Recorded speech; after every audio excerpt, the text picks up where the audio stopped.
my friends are struggling, I don't say take your time. When my friends are struggling, I say go on. When my friends are crying, I say go on. I live my life by that code. He's back!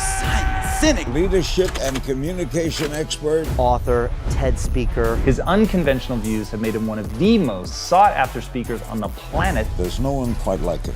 Simon, how are you doing? I'm actually feeling quite lonely. I'm struggling to communicate or present myself in a way that people will get who I am. I feel like nobody can help you. And the first thing that a lot of us should do is reach out to a friend and say, I'm struggling. You should never cry alone. We live in a world where most people are ill-equipped on how to be there for a friend who's struggling. The first mistake people make is they try and fix. Don't need them to fix me, I just need them to sit in the mud with me so I don't feel alone when I'm sitting in the mud. The fact that there's such a loud conversation about mental health is a spotlight on the fact that we do not know how to build deep, meaningful relationships. But the way I manage it, which is different than most, is I wish I had these skills 10 years ago. Is the design of the modern world making it more difficult for us to find love and to keep it? The problem with it is its grass is always greener because it's so easy to just go swiping. Something's out of balance. And as I'm going to say this over and over and over again, which is successful relationships are... Ladies and gentlemen, I interrupt this podcast with a very special announcement. Something I've always dreamed of doing. Obviously, I've had Simon Sinek on the podcast 3 times now. He holds the record for being the most prolific Diary of a CEO guest we've ever had. And to celebrate that, and also to celebrate his brilliance, we're doing something special to raise money for an incredible cause. Myself and Simon will be holding an event in London where you can come and see both of us in conversation on stage with audience engagement and questions live in central London on July the 5th. This is a one-off event, something that will probably never happen again, unfortunately, because of the nature of both of our incredible schedules, but something I'm incredibly excited about. If you want to get a ticket, all you've got to do is put your email address on the waiting list below in the description of this episode. Tickets will operate on a first come, first served basis, so put your name on that list and come and see myself and Simon on stage in London live for a very interesting evening of vulnerability, discussion, and insights.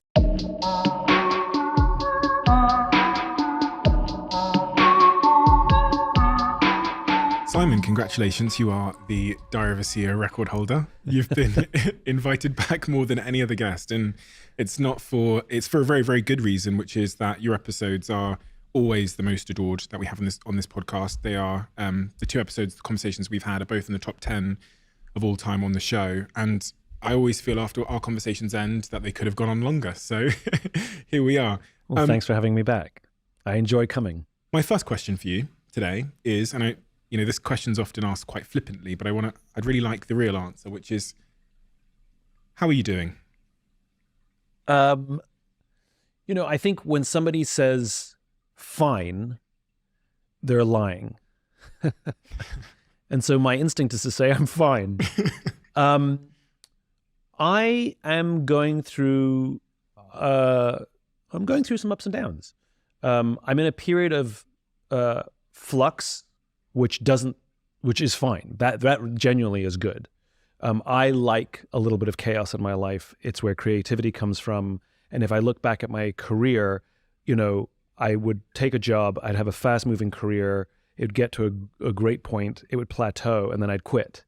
And I'm sort of at that point. I love a steep learning curve. I love a difficult situation, and I like trying something new and building something. And so I'm shifting away from in-person public speaking, which I think surprises a lot of people.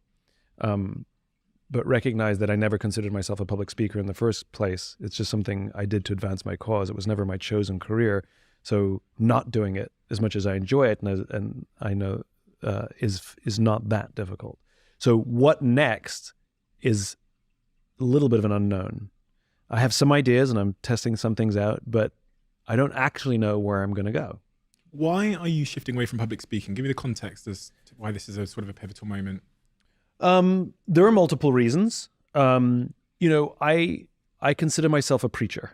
And when I set out on my journey, many years ago, I was espousing a vision of what business could look like and what the world could look like, what our careers could look like that was different than the world that we lived in. You know, talking about purpose at work was some hippy-dippy stuff, you know, and now it's a completely normal conversation. And I'm really proud to have been a part of that movement. And so when I would stand on a stage, I was preaching to people who had never heard of my work, who had never heard of these concepts, at least not explained the way I explain them. And I was converting audiences, you know, that was, and the good news is the movement has its own momentum. And I don't know how many, I'm converting vastly fewer people now when I walk into the room. Now they're looking for tools. Now they're looking for, you know, which is great. And so I want to now pivot myself so that I can start having significant impact again, so that I can start affecting greater change, not just maintenance, not just reinforcing, not just affirming. Change, impact is what I'm looking at. So that's a huge part. COVID, in some respects, was a gift. It created a marketplace for online. And so, you know, I can do things that I could never do before, which is I can be in Chicago in the morning and Kuala Lumpur in the evening. That was impossible before. I have the energy to give to more people. So I'm doing that, which is great. And at the end of the day, I want to learn. I want to be in a situation where I'm actually not familiar, where I'm not very comfortable. You know, I'm good on the stage now. I've honed my craft, and I want to be uncomfortable again. Right. The personal side is different. You know, I know that mental health is a big and important topic right now, and I had a conversation with somebody recently, and I've realized I actually don't like the term mental health. You know, it sounds like a fixed destination. It sounds like, you know, if you don't have health, like if you're not perfect, there's something wrong with you. So any kind of divergence or sadness means you're imperfect, right? And that's not true. And I think it's an unfair standard to call it mental health. And I think, because at the end of the day, like think about your body when you go to the gym, right? We call that fitness. And some days you have good days at the gym, and some days you have bad days at the gym. Some days your body feels amazing, you can lift huge weight. And some day, for whatever reason, you got enough sleep, you're eating well, you're hydrated, your body's just not working that day. And we're all familiar with that. And it doesn't really bother us. You're like, bad day today. And you move on. And you allow that to happen. But we don't treat our mental fitness the same way. You know, being a human, you are 100% mentally fit if you have sadness, and if you have joy, and if you have doubt and uncertainty and insecurity. That's what it is to be human. Like your body sometimes has pain. There's nothing wrong with your body. And so I like to call it mental fitness rather than mental health, right? I'm always working on my mental fitness. Mm-hmm. And I allow for periods of darkness. So right now, when you said, how are you? The space that I'm sitting in is I'm actually feeling quite lonely. Mm. And I learned about how to manage mental fitness during COVID more than I ever had prior, because we had to deal with so much shit, right? And so prior, I would have been embarrassed by saying I'm feeling lonely. I would have hid it, suppressed it, don't like negative feelings. Whereas now, I'm just sitting in it, not worried about it. I'm allowing it to go through me, like I'm allowing myself to have a bad day at the gym. And weirdly, even though it's not necessarily fun, weirdly appreciative of it, because it makes me human. It just reminds me of a story. Earlier on in my career, I was invited to speak at an event, which is the Association of Meeting Planners. So there's an American Meeting Planners Association, whatever it is.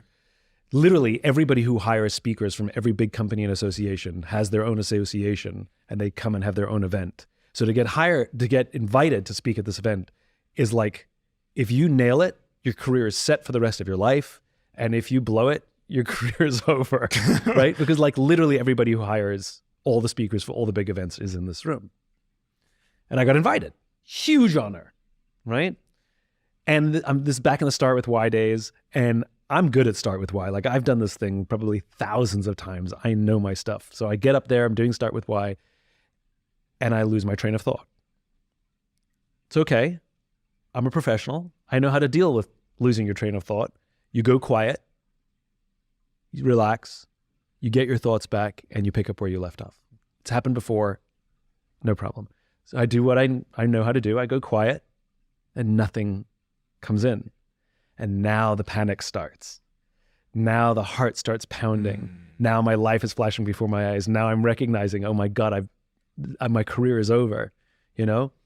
And I look at my pad and I look at the audience. I cannot remember what I was saying. I don't know what to say next. I don't have a joke. I've got nothing. I've just got panic. So I turn to the audience and I say, do you ever have that feeling, that sinking feeling when you lose your train of thought, where your heart starts pounding and your hands get clammy and your life flashes before your eyes?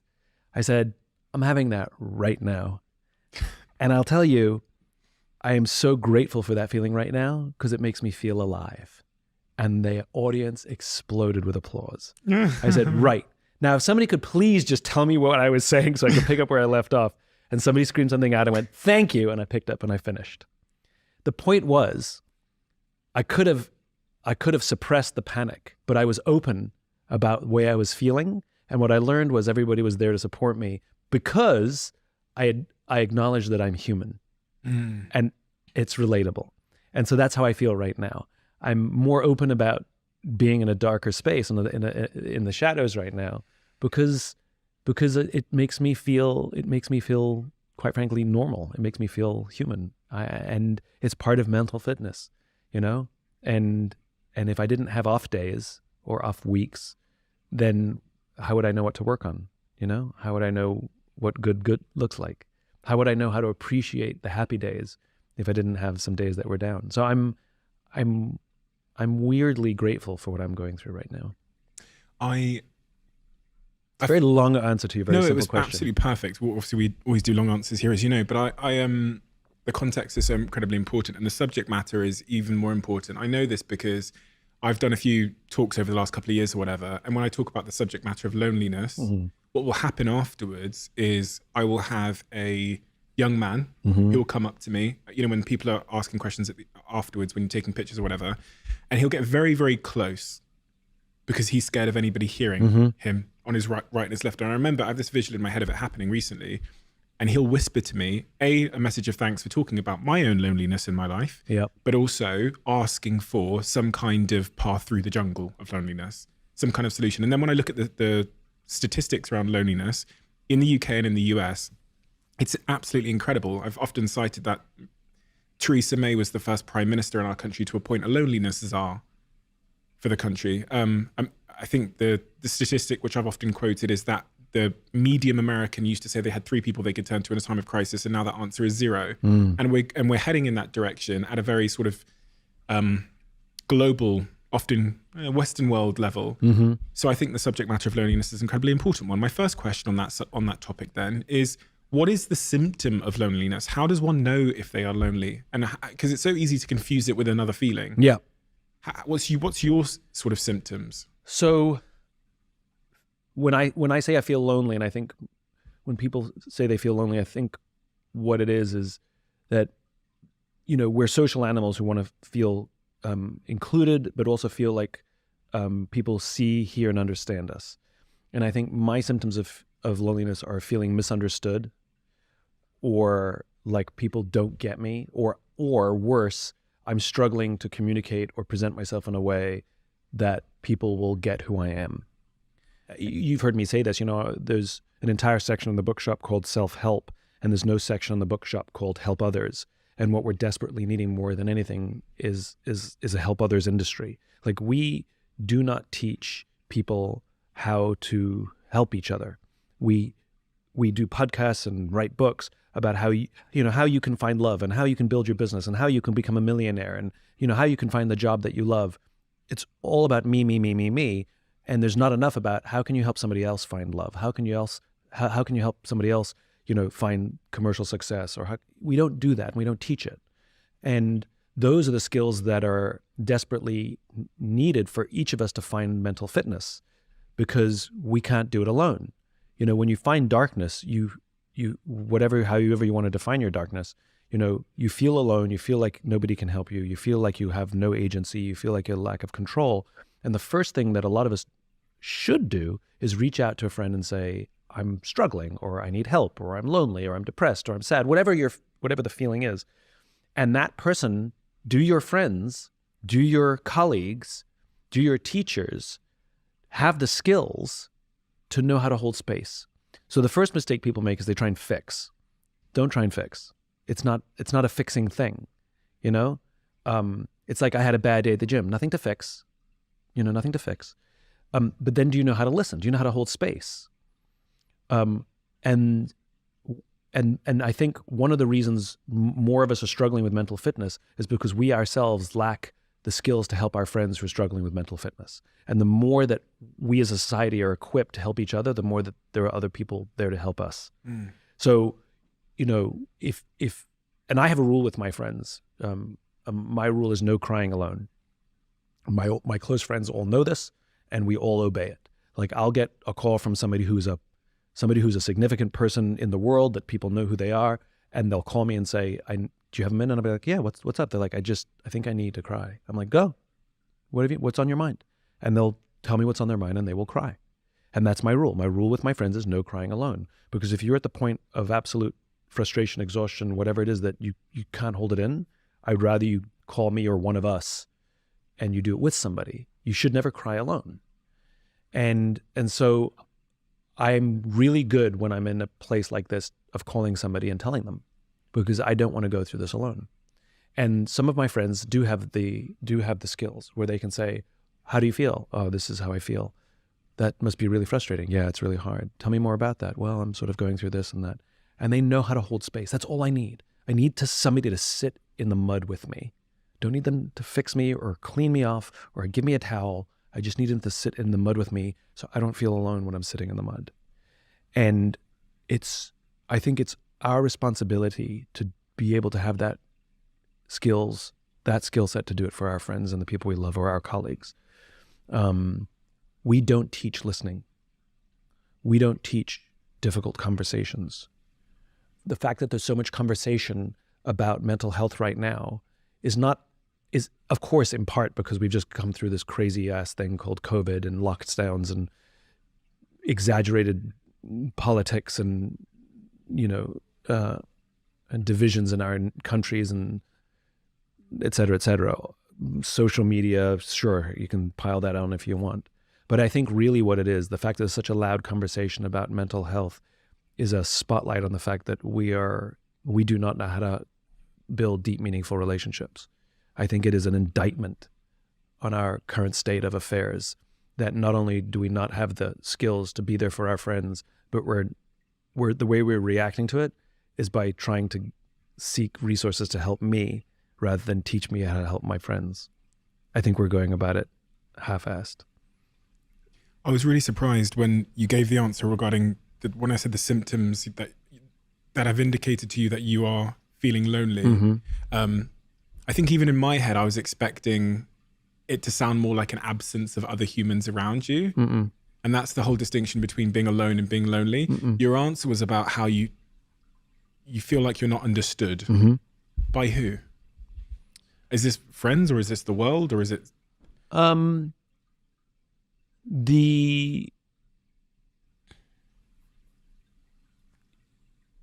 a middle-aged man who hasn't been married. Not that I care about marriage, but I haven't even had like a 10-year relationship. And I'm realizing some of it is self-inflicted. I chose a career path that made me pretty undateable. I was on the road so much, it was difficult to have a relationship. But some of it is also managing the effects or the symptoms of ADHD, which wasn't a thing when I was a kid, so I couldn't be diagnosed, which I'm glad for, quite frankly, because I had to learn to manage certain things myself, which became strengths as an adult. So not bitter about that. I wasn't diagnosed until I was 32. So pretty much in life, and one of the things that And I've learned how to manage it really well professionally. Like I know how to manage my ADHD in a professional context really well. I'm only now learning some of the symptoms, how it affects personal relationships and how I show up in relationships that I didn't even realize. So my whole life I'd be in relationships and women would tell me, you're so hard to read. And I was like, I'm an open book. What do you mean I'm so hard to read? I'll tell you anything you want to know, you know? Like, and what I've learned is people with ADHD, not all of them, but some of them do something called stonewalling, which is an accident. It's not something conscious, where you're telling me something about your day, whatever it is, or about our relationship, and I have nothing to add. And so what on my face you see? Nothing. Yeah. And I've acknowledged it, like, oh, this is fantastic and wonderful. This is great, but I have nothing substantive to add, so I just add nothing. And so the accidental effect is, did I say something wrong? Did I offend him? Does he not agree? And so I know that about myself now. So I can say to somebody, if you're not getting the reaction that you need, if you need any reaction, just ask me for a reaction. How does that make you feel? Is that okay? I'm like, oh my God, that's fantastic, right? And I'll give it to you.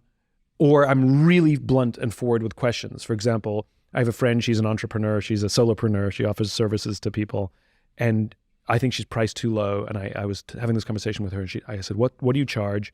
She told me the price, and I said, why do you charge that? That's how I asked the question. Why do you charge that?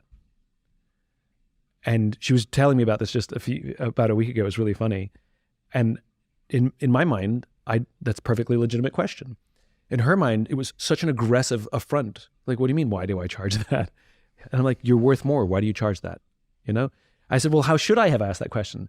And I guess normal people would have said, oh my God, you're worth so much more than that. Why do you charge that? You know?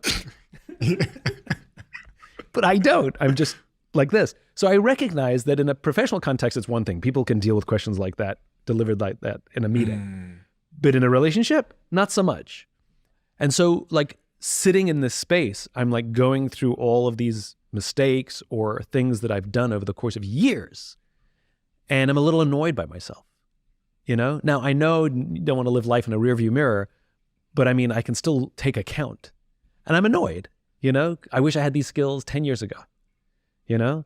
So I'm just sitting in a period in my life where I just, you know, I would have liked to have had some of the experiences that I haven't had yet.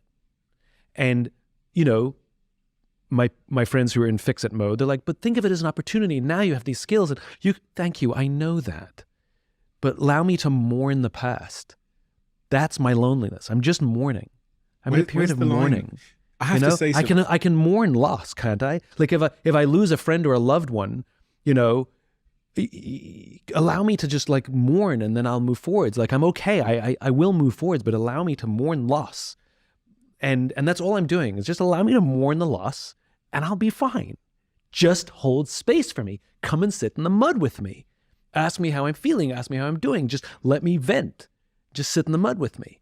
And, you know, again, I think to your point, I think we just live in a world where most people are ill-equipped on how to be there for a friend who's struggling. Can you give, I learned this term the other day, which I love. I learned it from Lex Friedman. Can you give the steel man argument for your friends that are telling you to, trying to offer advice in your mourning process and trying to get you to be more future orientated? As in the steel man argument, I mean, is can you give the argument for why they're doing that and why it's a good thing? Emotions are good. It means you're human. Like I said, I believe in mental fitness, not mental health. You know, that like your body, you have to work out, you have to eat well, you have to sleep all the time. It's not something you do and then you're done. You know, we've used that analogy before, you and I, which is what the infinite game is, which is it's like I want to be healthy. Okay, well, you're going to have to do it for the rest of your life. It's not an event. And our mental health, our mental fitness is exactly the same, which is it's constant and it's ups and downs. And it's only a challenge or you need to start involving professionals if you get stuck, you know, like if you get stuck in sadness and you cannot get out of it. That's a different conversation. If you get stuck in depression and you cannot get out of it, if you get stuck in loneliness and you cannot get out of it. And by the way, the thing that I love about human beings is we can have multiple conflicting feelings simultaneously. I am lonely and optimistic simultaneously. My optimism, I pride myself on my optimism. My optimism has not diminished in the least. Optimism doesn't mean I can't sit in a dark tunnel. Optimism means that I believe there's a light at the end of the tunnel, even if that light is far away. I have an undying belief that the future is bright. This too will pass, right? That doesn't mean I enjoy it. It doesn't mean I want to be here. And I can be excited and I can hang out with my friends and I can have an amazing time with my friends and then go home and still feel lonely. Like, you can have simultaneous and conflicting feelings. That's allowed. In fact, it's normal. But I cannot stress. I think that the way that I manage this differently than most, I don't usually talk about it on podcasts, but whatever. But the way I manage it, which is different than most, is I don't wait for the phone to ring. I call a friend and say, do you have a minute? Can I talk? And if a friend is ill-equipped, if they start fixing, I'll interrupt the conversation and say, listen, I love you.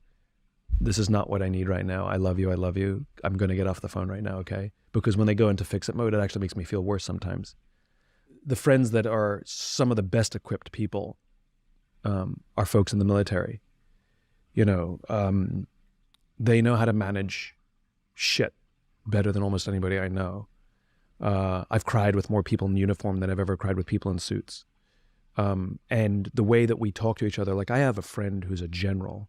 I've known him for a million years, so it's been fun to watch his career. He's now a general. And when we say goodbye to each other, we say, I love you. And when we get on the phone with each other, if it's been a long gap, he'll say to me, hey man, first of all, he calls me brother. Hey brother, right? Which means something. Hey brother, I really miss you. And he says things that a lot of guys don't say to each other, He talks to me like sometimes I talk to my female friends. Mm-hmm. It's full of emotion, it's full of honesty, and there's no machismo whatsoever. And yet he's a warrior. He's a combat veteran, And he'll say, hey man, I miss you. It's been a while. I go, yeah, I miss you too. And then we'll get off the phone. He'll say, hey, I love you. I love you too. I'll talk to you soon. And though he and there's a small group like him, I would call him in my most, in my darkest times, and I know he would call me. I have another friend, and he's going through some shit, and I'm honored that when I called him up and said, hey, I haven't talked to you in a while, what you've been going through? I just realized I haven't talked to him in a while. And I went, hey, what have you been going through? And he just let it all out. And I could hear the frustration, I could hear the pain, and I didn't try and fix it. I just encouraged him to keep talking. What else? Go on, tell me more. What else? Oh my God, that's really, go on. Yeah, what else? And just sat in the mud with him. And it was an honor. I'll tell you, it was an honor that he felt comfortable enough to do that. Because I guarantee it, he, like so many, are really good at hiding it, faking it, suppressing it. He's a pro. In fact, I'm sure he is where he is partially because he's a pro. And, if you have the skill set to hold space for someone, you will have an amazing sense of gratitude that your friends trusted you and loved you enough that they would go there in front of you. And I think that's a standard that we should strive for. And like I said, we're also preoccupied with ourselves,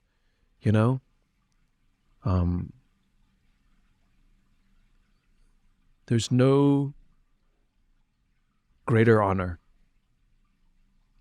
There's no greater honor than being able to serve a friend in need. When I see, a friend sees you sat in the mud, a friend sees me sat in the mud, their ill-informed love reaction is to try and get me out of the mud, right? Of course. Well-intentioned. I don't knock it. I know it's well-intentioned. How do I get out the mud? The reason I ask that question is because I know there's someone listening to this right now who is sat in the mud. In many respects in my life, I'm sat in the mud. Mm-hmm. The thing we're all looking for is we want empathy in the fact that we're sat in the mud, of course, but we're desperate for a way out of the mud, right? Mm-hmm. That's understandable. Mm-hmm. Where does the plan come from? How do we get out of the mud? So if it were a prescription, you and I wouldn't have to work anymore. On the subject matter of loneliness, because it's easier to focus on. Right. So I think in large part, like any cooperative effort, like any relationship, and a friendship is a relationship, right? Having colleagues is a relationship. In some part, it's co-created, right? You know, you want to show up in any kind of relationship, professional or personal, and make it a co-creation. And, you know, I think when somebody first calls you, I don't think they're looking for solutions. They're looking for companionship and catharsis. They're just looking not to feel like overwhelmed. And at some point, you can either ask, can I offer some pointers? You're not ready for that yet. No, I'm not ready for that yet. Versus, yeah, go ahead. Or the person will ask themselves, you know, what do you think? What do you think? How do I, like, what do I do? You know? Or I'll know what to do, but I don't want to do it. Like, I know what to do. I just need to do this. And the person can just say, I'll do it with you. And just offer, again, companionship. Most of us, believe it or not, have more knowledge about how to get out of it than we think. Because we've dispensed the advice in the past. Probably. You know, I think most of us have a sense, like, it's, again, I think part of it is allowing ourselves to feel the feels. You know, I think if I suppressed the feelings, they would last longer. But allowing myself to feel the feels, I know, is part of the solution. You know, it's like if you try and suppress feelings, it's not good. Yeah. You know what I mean? They're signals, right? They're signals. Yeah. They're just that's all they are. And maybe they're telling you other things. Like maybe all of my loneliness is telling me is like, Simon, you idiot, just get some sleep. Maybe that's all it's telling me. Maybe I'm feeling lonely is because I'm just freaking exhausted. Turns out I've been sleeping better, and turns out I feel better. You know, maybe I've been eating crap. You know, maybe I'm full of friggin' sugar and fat. Do social expectations play a role? I am this age and I should be this by now. Oh, I think we have to say yes, right? And like, the midlife crisis is a known thing, and you sort of expect, you know, you hit middle life and you're like, all right, you're going to start evaluating everything, you know, your receding hairline, your sagging body, you know, and new comedians joke about it. We joke about it. But I think the new thing is the quarter life crisis. You know, the number of friends that I have that are in their mid-20s or like barely pushing 30, and they're suffering all the things that somebody in their midlife would suffer, and their evaluation is different. It's not like, oh my God, I'm closer to the day I'm going to die than the day I was born. It's not that. It's more like, oh my God, I'm at this age and I haven't achieved all the things I said I was going to achieve, or I'm just getting started, or I think now the quarter life crisis is like a real thing. Yeah. And unfortunately, older generations scoff at it, you know? But I think that is very much societal expectation. Like, I'm supposed to be here. Like, the number of young people I know who I say, you're entry level. Don't worry if you're running the place yet. Just, even if this is a bad job, if it's toxic, get out. But there's very few jobs that are super toxic, you know? If you just have a bad boss, like, stick with this and learn. Like, the learning you're going to get from like, my first boss was a bad boss. And I was there for 1.5 years, and it was one of the best educations I got.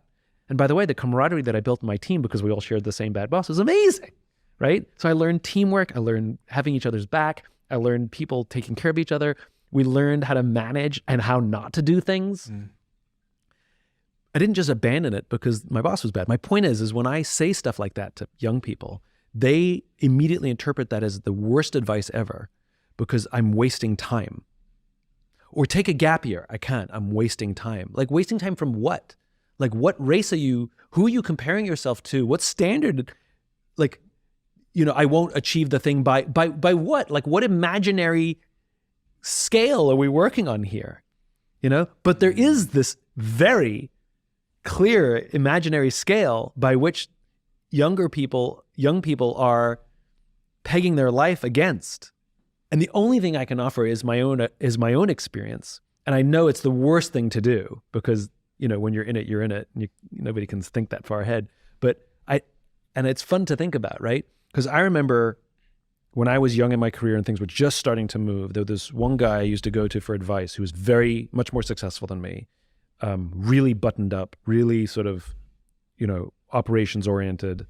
And he would constantly give me advice that he was basically either telling me I was an idiot or made me feel like an idiot by all the things I wasn't doing right or should be doing or could be doing, but it never felt right to me. And he would say stupid things to me like, I won't get out of bed for, X amount of thousands of dollars. I'm like, I do stuff for free all the time, And if I didn't have my sense of purpose and cause, if I didn't have my North Star, my why, my vision to guide me, I would have listened to him, and it would have been to my detriment.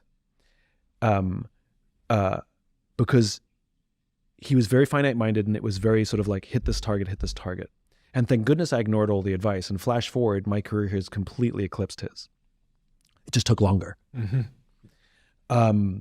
And that's the point is that the reason people don't follow my ideas, the reason people reject my books is because they want my advice, or they want my perspective to work this year. And you'll hear, I've used this analogy all the time. Like, I will tell you how to get into shape. I will tell you have to exercise 20 minutes a day every day. You have to eat healthy, and you can only have sugar on days that start with S.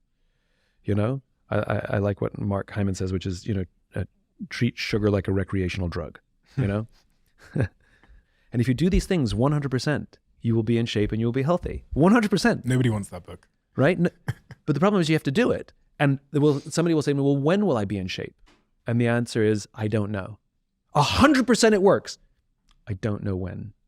And when I discovered the why, and I first articulated the why, and this is also important, it wasn't just the why, I also discovered Emmett Rogers' work on the law of diffusion of innovations, which I did write about also in Start With Why. That combination of starting with why and following the law of diffusion, I realized that 100% it was going to work. By starting with why, I was going to attract early adopters, and early adopters would make the tipping point. I didn't know when, I just knew it would work, and I just stuck with it. And I disconnected myself from any arbitrary, time-based achievement, which freaks people out, especially if you're on a quarterly or annual financial schedule. But I disconnected. I knew it would work, and I just stuck with it. Turns out it worked. Some of it worked quicker than I expected. Some of it worked slower than I expected. But it worked. And young people, myself included, when I was their age, I'm not saying I had I was 100% the same. It had to be a discovery for me. And that discovery didn't come to my early 30s. So my 20s were me being that person going, you're an idiot, I can't waste time. But there's something magical about being on the path and just being disciplined and just sticking to. And a funny thing is, as we're talking about this, I don't think of myself as a disciplined person. I'm actually very undisciplined. Like I don't have an exercise regime. Like I go in and out. Sometimes it works and sometimes it doesn't. And I'm just not a very disciplined person. And I have so much respect for people who are super disciplined. When they commit themselves to something, they do it, and they're just really good at sticking to the plan. I'm useless at sticking to the plan, right? But I'm realizing now the only discipline I had was I trusted in these two theories, starting with why and law of diffusion. So apply that to the topic of someone who is, let's say, 35 years old. Yeah. 36 years old, 37 years old. Yeah. And they're lonely. Yeah. I can't tell you how many friends I've got and how many conversations I have, to the point that I was considering writing a book and going on the process of research, who are saying to me right now that they are single, they are lonely, their biological clock is ticking, and the pressure of them trying to find someone is so intense that it's causing them to maybe become less capable of finding someone. Yeah. So I'm trying to figure out what those people that are listening need to help them get out of that. Look, there are people who are better equipped to answer these questions than me. We can riff. But, I can wax philosophical. Like so many things, and I'll use another military analogy, right? which is these wonderful human beings who volunteer to wear that uniform are willing, many of them are willing to risk their lives to save the life of someone they don't even like, but they love, right? Or they trust. And what people neglect or forget is that that deep, intense trust that they have for each other does not show up when they arrive on the battlefield. They've been building it, and the organizations for whom they work know how to build that trust, that the trust exists by the time they get into combat.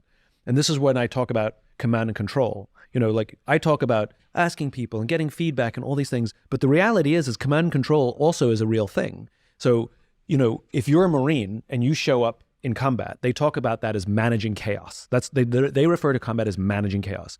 Sounds a lot like an entrepreneurial venture. That is managing chaos, right? And there are times where you have to be command and control. But the problem is you can't be command and control before you've earned somebody's trust. So when you're back at home, you're building trust, building trust, building trust, building trust, building trust, so that when we are in chaos and I yell an order at you, I don't have time to ask you your feelings. I don't want your feedback. I don't need your ideas. I need you to do as I'm telling you right now. And you have to trust that I'm making the best decision that I can. I'm not going to put your life recklessly at risk. And I even may make a mistake. And people will die because of my mistakes, and that's still okay. But you can't do command and control all the time. It's episodic and it's earned. And so when COVID struck and we first went into lockdown, I went into command and control. I even made an announcement to my team like, hey, listen, I know we have a culture where there's a lot of feedback, and if there's feelings hurt, like we have that mechanism, and I want to hear all that stuff, but I can't hear it for another 2 weeks. Save it up. If I'm a bit blunt in a meeting, tell me in 2 weeks. I don't have the bandwidth right now because what we're doing is survival. And it worked fine. That command and control, because I built up the trust, it worked fine. The problem is leaders who believe they can be in command and control all the time, right?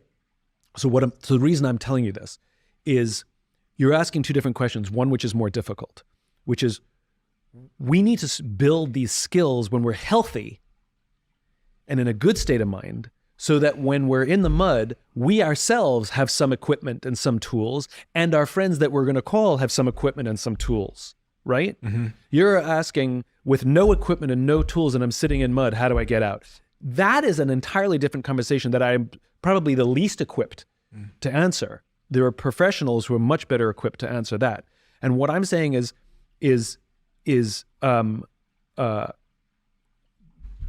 so that we don't find ourselves in that situation. Right now, with big smiles on our face, how's your day? Great, I'm great, things are great. When are you taking that listening class? When are you going to practice mindfulness and meditation? And have you tried meditation? Yeah, my girlfriend, yeah. My girlfriend's like a yoga meditation. Okay, so you're forced to do it. Yes, exactly. Got it. I have to run away from it. Right. Okay, so if anyone has ever practiced meditation, you sit still and you focus on one thing. When they say clear your mind, that's not true. You don't clear your mind. That's impossible. But you do focus on one thing. It could be your breath. It could be your mantra. It could be a dot on the wall. It could be a sound. It doesn't matter. The point is you focus on one thing. And when you get distracted or you have another thought, like, ooh, did I leave the oven on?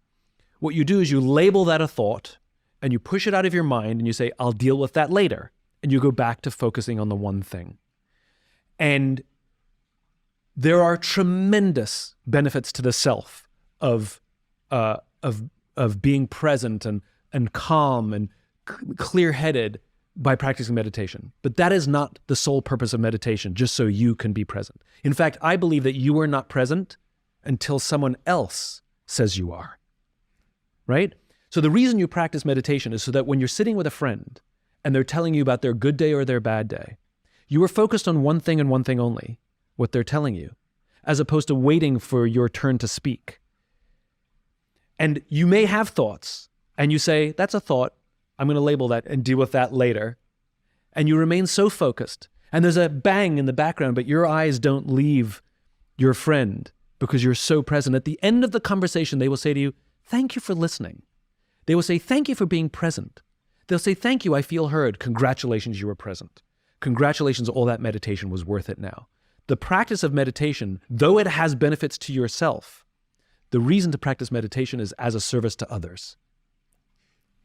The ADHD point that you raised, and you've talked a lot about exactly that, which is being able to sit and listen and hear.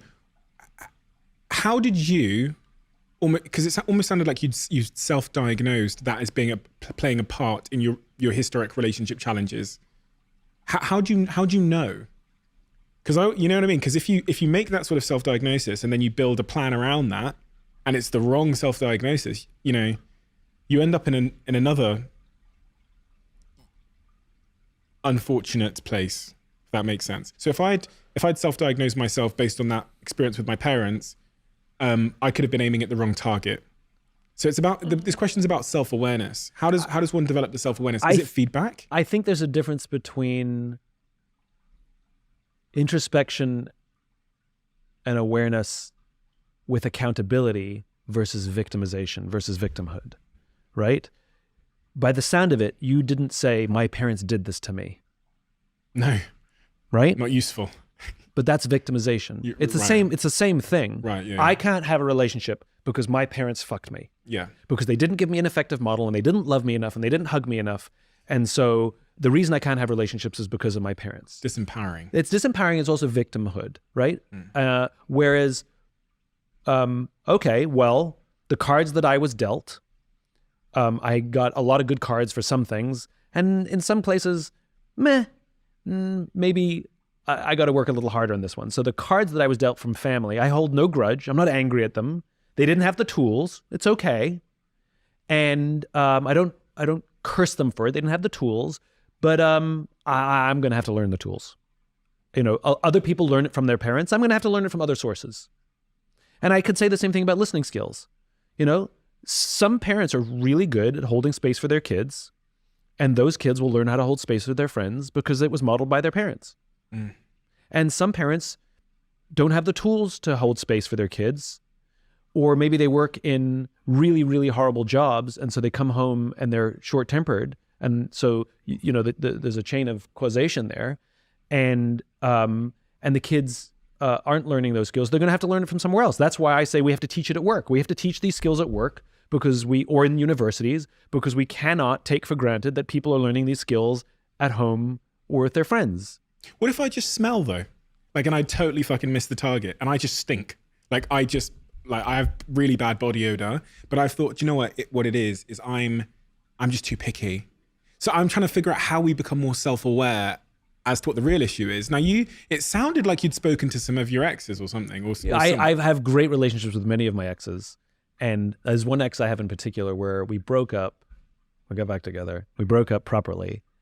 And she hated me for a while. I probably blamed her for the breakup. I'm sure we blamed each other. Then at some point we sort of like calmed down and we went out for dinner. And we sat at the bar. I even remember the restaurant.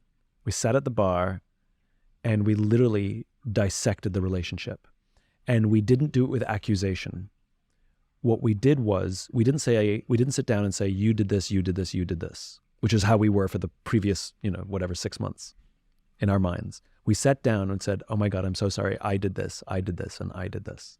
And sometimes the other person affirmed, yeah, you did that, but we showed up with accountability rather than accusation. And at the end of dinner, we hugged each other with immense gratitude, because it is so rare that you get to sit down with an ex and not only take accountability for the things that you screwed up, but learn about other things you screwed up and learn about how you were received, even if you thought you were doing things right. And in everything else, if you have a failed business venture, you sit down and you have a hot wash. You sit down and you sort of like go back and see what went wrong so you don't make the same mistakes. You do that in almost every respect of our lives professionally.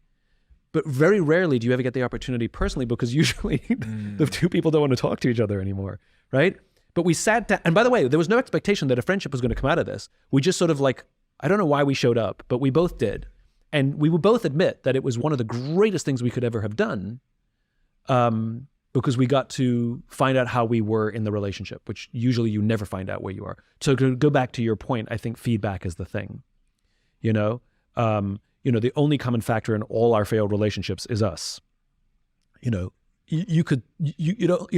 their fault only lasts for a period.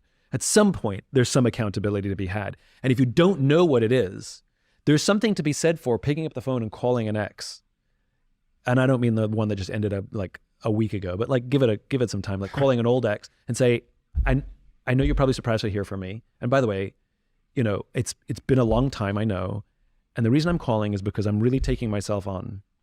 And first of all, I probably owe you a bunch of apologies for how I showed up in the relationship, but I really want to learn how I showed up. Are you willing to have a conversation and just give me some point of view that I don't have? Do you know, if I did that with my ex, right? Yeah. I don't believe there's anything that they would say that would surprise me. However, I do think they'd say things that I've never acknowledged. Does that make sense? At my core, I think I'd go, yeah, now you said it. Do you know what I mean? Yeah. Oh, fuck, yeah. So then it gives you a space. Look, you can't screw up that relationship. It's screwed up. Yeah. So in that space, you can be like, yeah, I did that. And you're not risking anything. Even the most introspective people in the world don't have total objectivity on themselves and can't see all the angles. You don't have to agree with things. That's the thing, which is just because somebody says something doesn't mean that it's true. The way when we do 360 degrees feedback sessions in our company, for example, the counsel we offer is you have to listen to what the person is saying. The only thing you're allowed to say in response is thank you, because they're giving you a gift by giving you this feedback that they would rather not give you because it's easier for them not to give it to you. So just say thank you. Don't argue, don't give excuses, don't explain, just say thank you. And you don't have to agree with it. You can ignore it. However, we say, if you have an emotional response to it, like anger, it's probably true. Did you have an emotional response? To some of it, sure, of course. And if you disagree, you listen to it and you go, no, that's not true. Right? But if you have an emotional response to something where you start getting agitated or angry or wanting to defend yourself, that nerve that they touched, maybe there's a there. I wonder if you have an opinion on this. One of the conversations that's adjacent to this I probably do. You probably do, which is great. One of the kind of adjacent conversations that I've often had with my friends when we're talking about love and dating, I think when we go for dinner, we often have this as well, is it becoming harder because of the design and the nature of the modern world for us to find love and to keep it? Because, once upon a time, my argument might assert that we lived in villages. There was 20 people there. I told a story the other day to my team that I worked in this call center in Manchester, 20 of us in this call center many, many years ago. And first couple of days in, wasn't interested in anybody. I got 6 months in, fell in love with the girl next to me. And I almost equate that to like the village. We would have a very small context, so it was easier to find love. Is the design of the modern world making it more difficult, do you think, for us to find love? So I think, simple answer is it's definitely added a layer of complication because now love is treated like shopping. We shop for partners like we shop for shit on Amazon. It's like you scroll through, you find one that looks good and you click like. Good reviews. Good reviews. Look, it's definitely convenient and it's definitely made life a lot easier. And you never have to deal with rejection because you don't know if they swiped left on you. You just assume that they never saw your picture, right? Like it doesn't actually say rejected, And I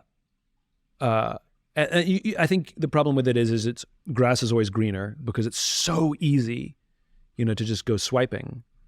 And sometimes you treat it like Instagram.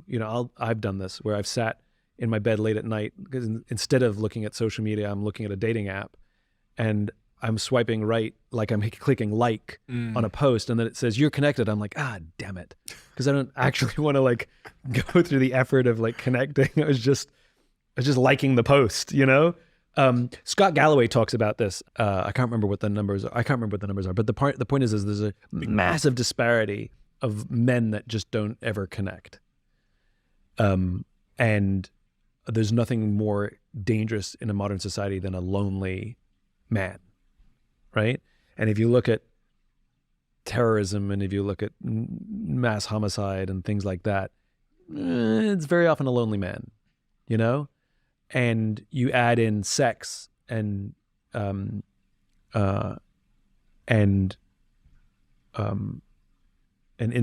and, the Middle East, for example, it's 25% during the height of terrorism, a bunch of years ago, it was 25% unemployment in the region in a shame-based society where you have young men living at home and who aren't employed and they've never had sex because there's no sex before marriage.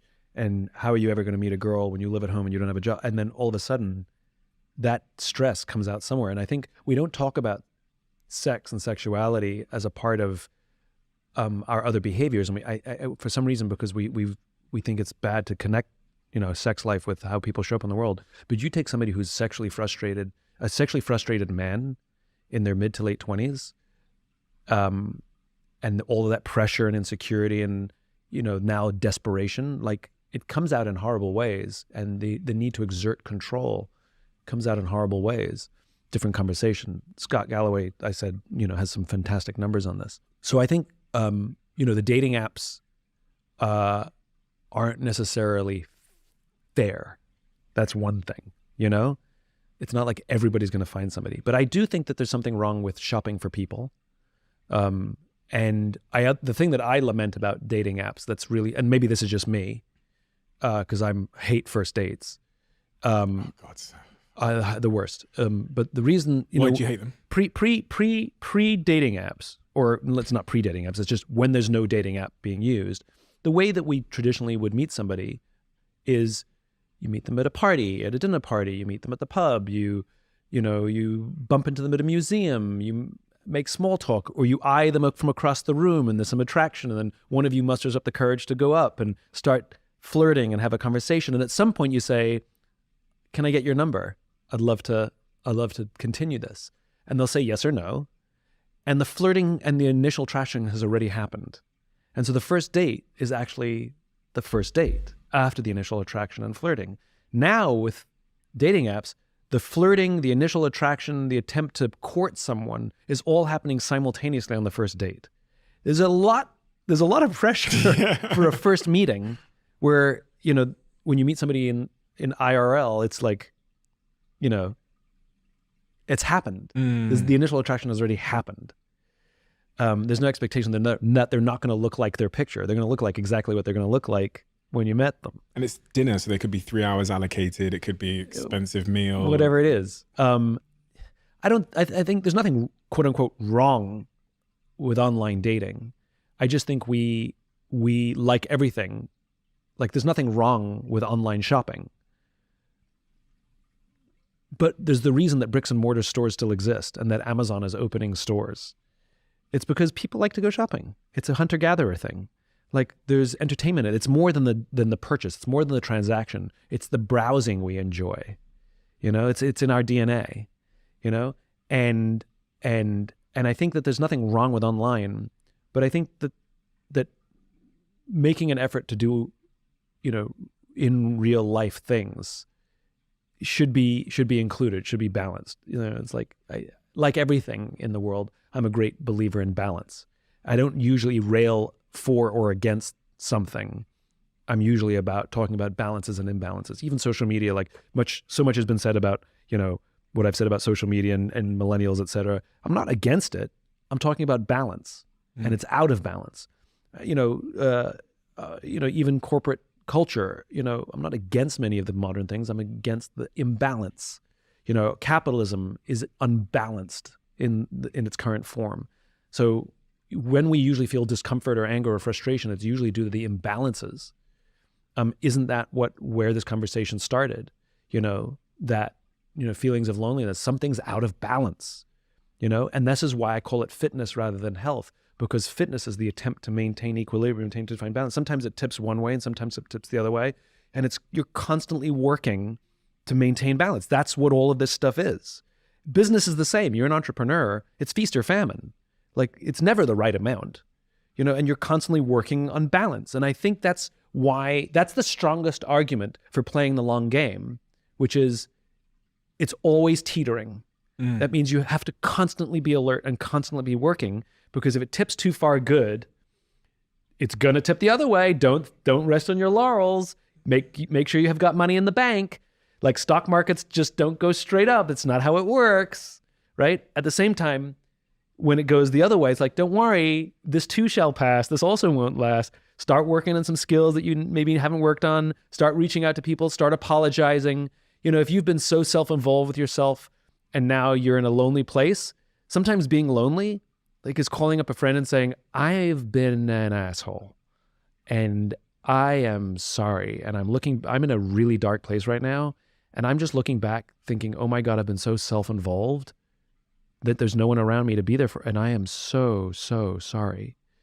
You know, and again, it goes right back to everything we were talking about, which is it's accountable for me versus victim of me. You know, that I'm not a victim of the world around me. You know, what impact has that had on your self-esteem? The realization, the awareness that you are feeling lonely. Has it had any impact on your self-esteem at all? Does it? Especially some of those, confronting some of those tough truths from the past. It's a good question. You know, again, I'll go back to what I said before, which is we can have multiple feelings at the same time, even if those feelings are opposite. So I can be insecure and confident at the same time, right? Because so much of it is situational, right? I'm not insecure every moment of every day. Of course not. Nobody is. But I'm not confident every moment of every day. Of course not. Nobody is. And if you're stuck in one of those things, then there's a problem.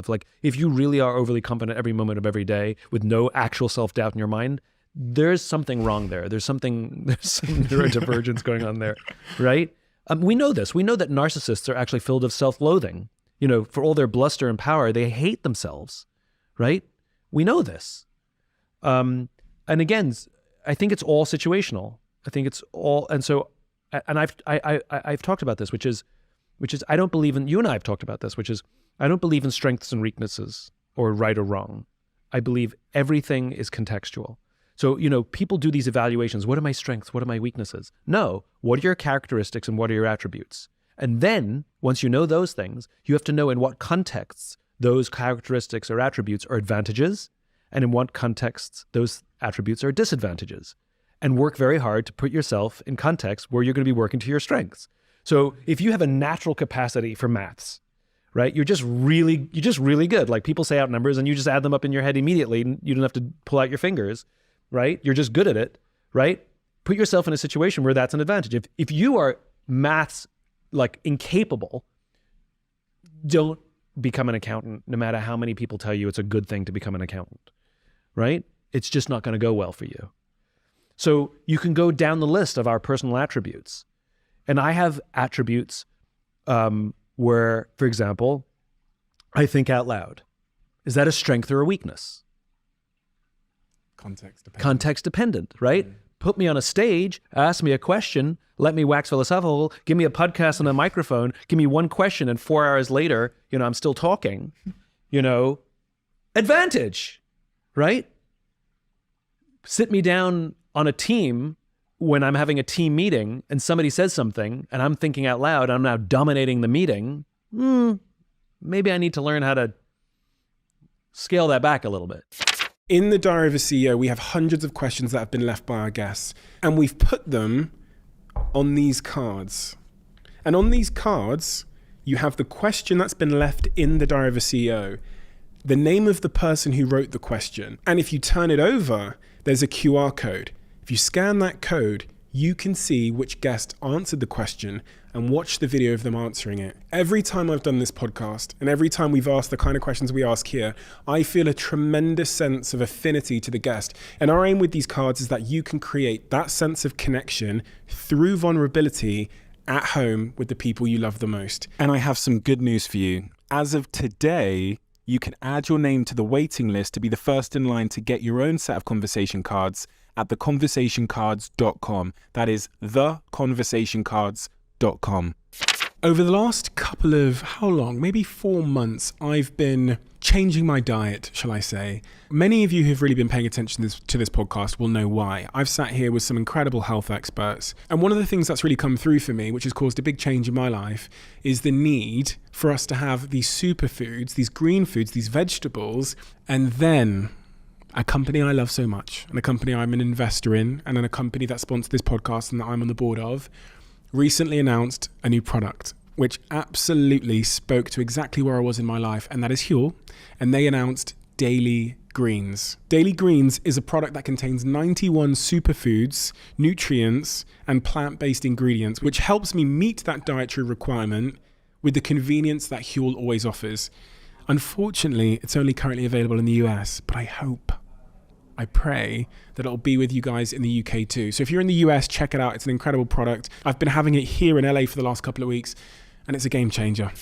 What are those layers that you've peeled off recently? I can think of layers that I've peeled off in the last, couple of months with people close to me that I was always scared to peel off before, but I've had to in order. Like what?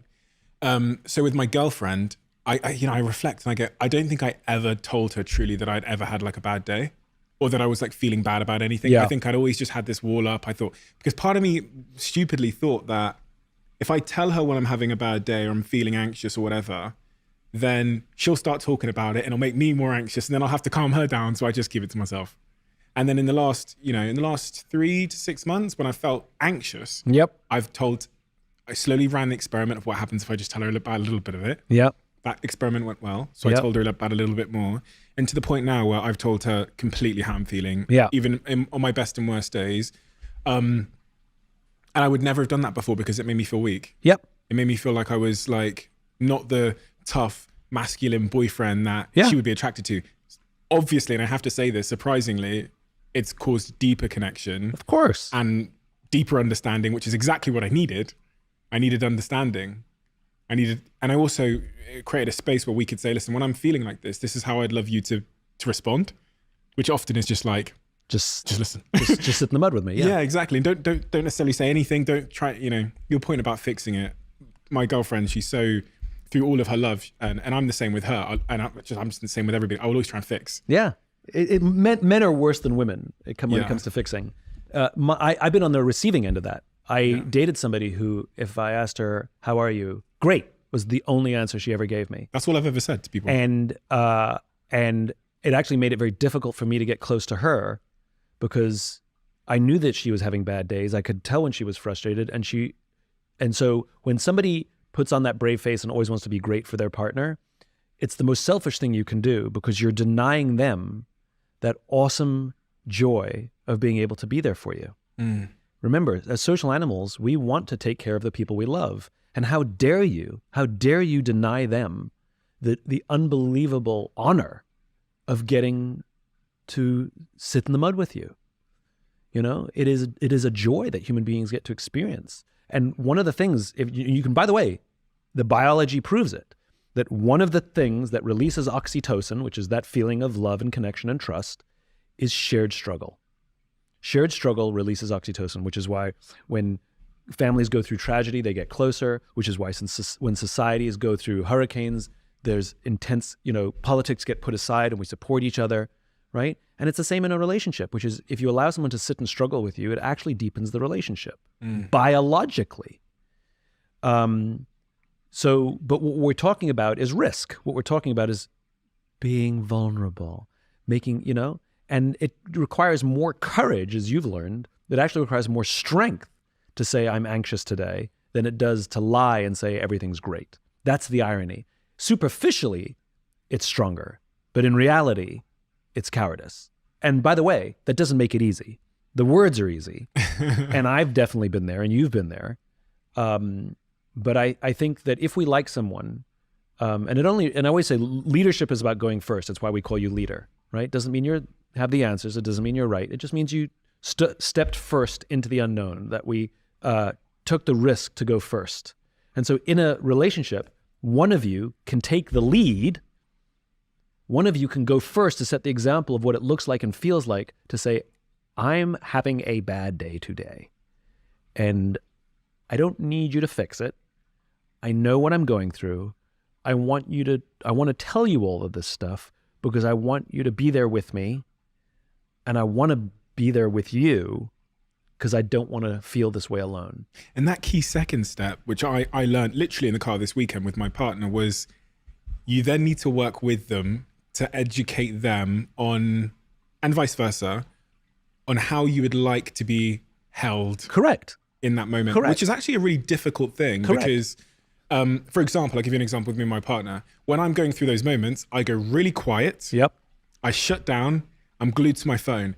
And so if she says something to me, my brain almost viewed it as like, why is she bothering me in my hard moment? So I might say something like, babe, I'm just dealing with something. And then it always seemed to me like she'd ask me more questions. Of course. Hey, babe, look at this. Come look at this. Look at this. And She's trying. I'm thinking, I just told her that Yeah.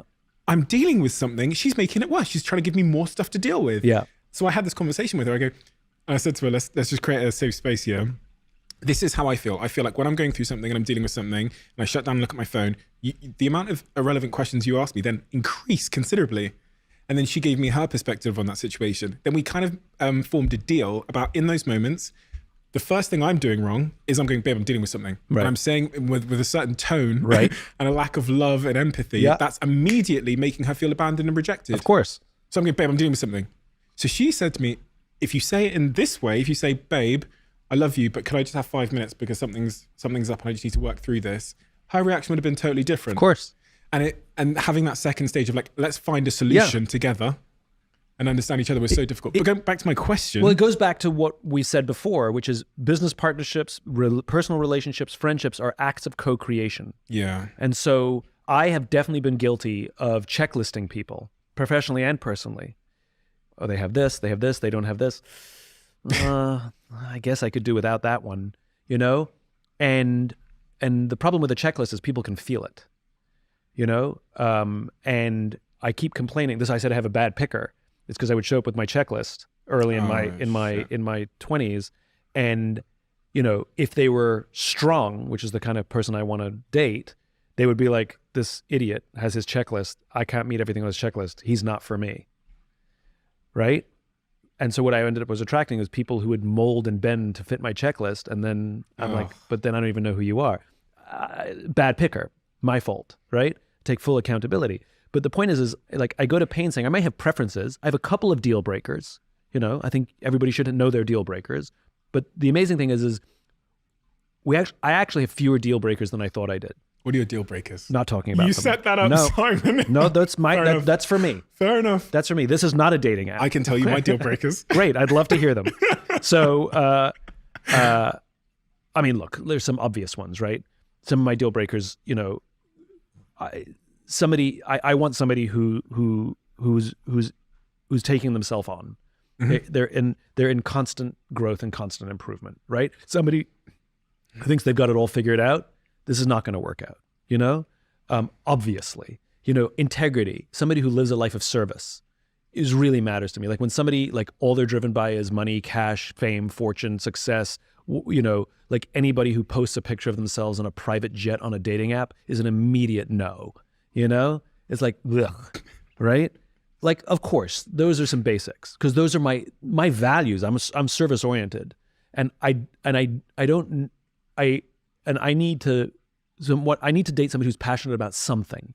It doesn't matter if it's been commercially successful or not. That's not what I care about. But you have to have a love for something, a passion, something that like excites you and gets you out of bed, even if you don't get to do it all the time. I don't care if you're a painter. I don't care if you're trying to change the world. It can be big. It can be small. Just have a love for something. Shall I give you my 3 that I look for? Please. So I was, through my early 20s, I love that you wrote them down and you know them. Because there's only 3 of them. There used to be 300. So it'd be like this color hair, this color height, this color this. I want it to be this shape and this size. And then I was like, how do I consolidate this down? So I came down to 3 things that are important. First one is quite surprising to some people, but sexual attraction. Of course. Because I've had physical attraction without the sexual attraction. But I've never had it almost the other way around. Good distinction. So I've had physical attraction where I've dated someone who's absolutely beautiful and then there wasn't sexual chemistry there. So I prioritize sexual attraction, which I think is important. The next one is intellectually stimulating. Which is what you've described, where they have a passion. I might not even believe it's true or like it or care, but the fact that it stimulates me and we can have a And conversation. they can teach me. Yes, exactly. Yeah. Me and my girlfriend, she believes in all these things I don't believe in, but she'll sit there and tell me that, you know, something with crystals in this glass of water. I don't believe it. She doesn't have an expectation that I'll believe it, but I'm peering into a new world of breath work and spirituality. And Right. I do believe in breath work. Anyway, and the third one is that we make each other better people. Really, I'm going to be honest, it was a bit more selfish. It was actually that she makes me a better person, but I'm willing to give that back, obviously, and I want to give that back. And what I mean by that is in my mission, in the work that I love to do, they support me. So those three things, I think if I can find someone that has all three. So I think you've summed up my three as well. I went way more specific, which is why I rejected the question. But if I take it up a few thousand feet, Okay. sexual attraction, 100%. And I think it's a great distinction between physical attraction and sexual attraction. So I agree with those three. Those are my three too. The way I used to describe, or I still describe relationships, I think great relationships are based on what I call 3+1, which is you have to have, and it's the same list. That's the funny thing. You have to have intellectual compatibility, which is you teach and learn. You have to have emotional compatibility, where you're showing up to grow together, right? You can find vulnerability and hold space for each other. You have to have sexual compatibility, which I consider part of creativity. So creative and sexual, which is not physical attraction, it's sexual attraction and like I said, creativity. And you can have a good relationship with 1.5 or 2 of those, but you can't have a great relationship without 3. Yes. Because they're not all on high at the same time. They go up and down, and they wax and wane. And so you need the others to hold the others up when one is down. That's a good point. Right? Yeah. That's why you need all 3. Because like I said, you can have a ton of fun with 1 or 2 of them. Yeah. But great requires all 3. And the +1 is circumstances.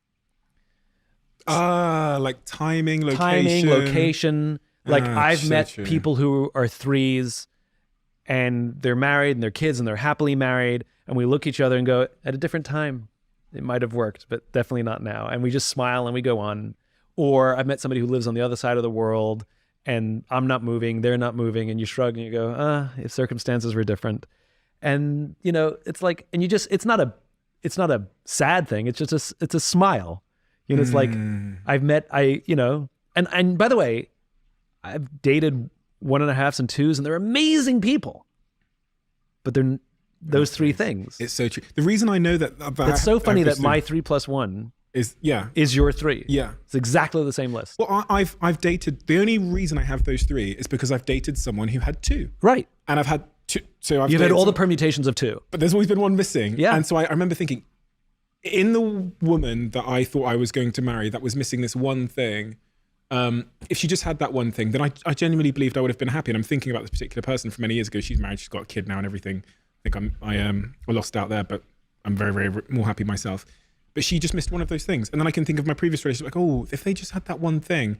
So now I found someone who I genuinely, whether she's listening or not, has all 3. And I go, that's me. Let's go to the till. You know what I mean? Like the thing that I'm appreciating, there's 2 things that I'm appreciating. One, she has all 3, but you have to have all 3 for her. Oh, I hope so. Right? Because like she has to find you sexually attractive. She has to find you intellectually stimulating, and she has to find that you're emotionally available for her, which means when you're having a bad day, you have to say, I'm having a bad day, not be great all the time. Otherwise, you're only a 2 to her. If you're actively being strong all the time, then you're only a 2 to her, and you'll Sometimes only ever I be a am 2 to her. So there you go. So it's all fine and good for you and I to have our 3+1, but we have to have the 3 for them too, and that's the work. That fluctuation point is so important. Yeah. Because sometimes we have 2 in our relationship. Yeah. 2 of the 3. Yeah. But the other 2 are very important to hold us through that storm. And it's unpredictable as to when they go up and down. And sometimes you're not sexually compatible and you're just snuggling and that's all you want to do. And you don't want to do anything more than that. But that's okay because the vulnerability is so deep and the intellectual is so high that it's okay. Like the relationship is really very, very good. You're both very happy. Should we make this dating app or should we let someone else steal the idea? Because there's going to be someone out there that's going to go, the 3+1 app. I think we should make it. Okay. And we should call it 3+1. I love that. So I guess I do know my list, and that's the 3. And if I look back at my failed relationships, and again, personal accountability included, I think that in some cases I definitely did not present myself in one of those things. Or like I said, the act of co-creation is really, this is to me is like the biggest insight that I've learned about myself in my own dating life, which is, and I love what you said, which is I'm not into her crystals and all of that stuff. And she knows it. You're not pretending that you are, right? God. And you're okay with the fact that, you know, she wants crystals to guide her life, and she's okay with the fact that you don't. And I think that's really important, which is the number of people I meet who say, well, I'm into crystals and he's into crystals. This is going to work. And I'm thinking, maybe. But, or worse, they go, he's not into crystals. I could never date him. Right? And it's not a question whether they're into it or not. It's a question whether they are open to learning from you and they're not rolling their eyes when you start speaking, you know? Or vice versa. You know, I've forgotten his name. There's a famous relationship therapist who can tell in the first 5 minutes if a couple that's come to see him are going to survive or not. And the test is when one of them starts talking and the other one rolls their eyes, it's over. Professor John Gottman. Is that Yeah. I did a You did a thing with him? I did a thing on him. Oh. So so good, right? Yeah, it's contempt. Yeah, it's contempt. And what it is, it's not just contempt, it's intolerance. Right? Like, you idiot. Or how can you be so stupid? Deep unaddressed resentment. Or oh God, you know? Yeah. And I think when somebody starts talking about their crystals and you start rolling your eyes, it's over. If somebody talks about their crystals and you can say, it's not my thing, but tell me. I genuinely want to learn, and I'm open to some of it. I want to learn things I know nothing about. I like my last girlfriend is so good at the thing she's passionate about. She's so good at it. And she'll send me pictures when she's working on something she's working on. And I just am so blown away about how good she is at the thing she does. I get joy out of seeing her be so good at her thing. You know, I love it. Do you miss her? We're still very close friends. Have you experienced heartbreak? Yeah, I have. You mean yeah. Romantic heartbreak? Yeah, sure. I think I've had all the things. I think I posted something the other day about just how it's the most incredible feeling. Not as in... It's awful. Yeah, but it's an incredible because it's so deep and so prevailing that I actually think it teaches you a lot about the nature of what it is to be a human. I think this is we've got in a beautiful circle here, which is to experience heartbreak, though awful. Again, it goes back to balance, right? In all sadness, there is lesson and joy. In all happiness, there's a cost, right? Always. There's a cost for everything good in our lives, and there's lesson and opportunity in everything bad or negative, right? So, all of the things that I've done that have brought me tremendous happiness, tremendous joy, I know some of those costs, and it's only bad if the cost wasn't worth it. But in most cases, the cost was worth it, and I did it with eyes wide open, right? And when there has been pain or loneliness, I'm learning about myself. I'm learning about my friends. I'm learning about how I want and need somebody to show up for me, which means that in those good times, I can equip them, and I can be better equipped myself. I can say, hey, listen, if this ever happens, I know how you can hold space for me. You just have to say these 3 things. I need you to do this, and you'll be amazed how responsive I can be in that situation. To your point about learning how to communicate with your girlfriend, about when you're feeling anxious and you need 5 minutes to yourself, right? And I'm going to say this over and over and over again, which is successful relationships are acts of co-creation. And to have a successful act of co-creation, you both have to be really equipped to listen and to volunteer information to help the other person. In other words, when we talk about what we need, we're giving somebody tools. And when we learn to listen, we're gaining tools. And the goal is to help them fill up their toolbox and to work very hard to fill up your own. So filling up your own is about listening, and filling up theirs is about being an effective communicator. And now when you both have tools, you can go build something together. Because if only one of you has tools, the thing you're going to build is going to be weak. And a business partnership, a creative partnership, a personal partnership, they're acts of co-creation. And that insight has come from failed relationships, And thank goodness, some very strong, smart, wonderful women who've told me, do you know what your problem is? And I listened. And I asked you 20 minutes ago what wall you'd pull down. I said, the layers of the onion you've peeled back. I shared mine. Yeah. I said, with my girlfriend, I've started to tell her what I'm really feeling. Yeah. I've never done that before. What are those walls that you've recently pulled down so that people can come inside? I've become much better at understanding how some of my symptoms of ADHD show up in relationships, which I just was unaware of.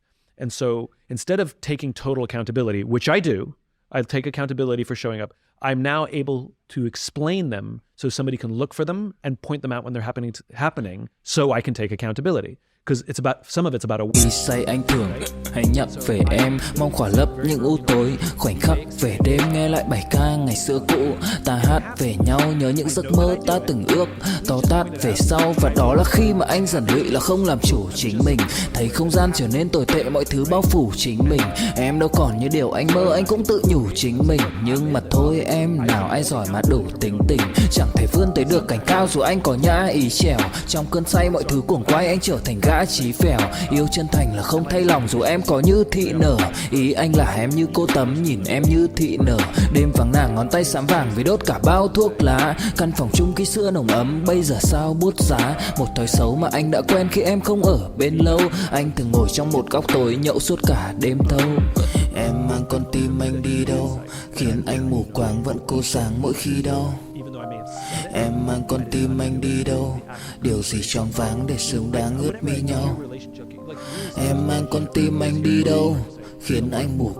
Yeah. And like, I never really understood that. Like, if it's such a, like, I look at my great friendships. I mean, I wouldn't say there's a lot of work, you know, they flow. But I guess the difference with a friendship is like, I don't have to see them every moment of every day. And I think the work is that act of co-creation. I thought the work was sacrifice. When I had great relationships going, oh, it's a lot of work. I thought, well, they're not sleeping at night and right. He can't watch the football every time he wants to watch it. I didn't think it was active work. I thought it was the stuff that you didn't get to do. That's funny. Yeah, it's not sacrifice, it's service. Yeah.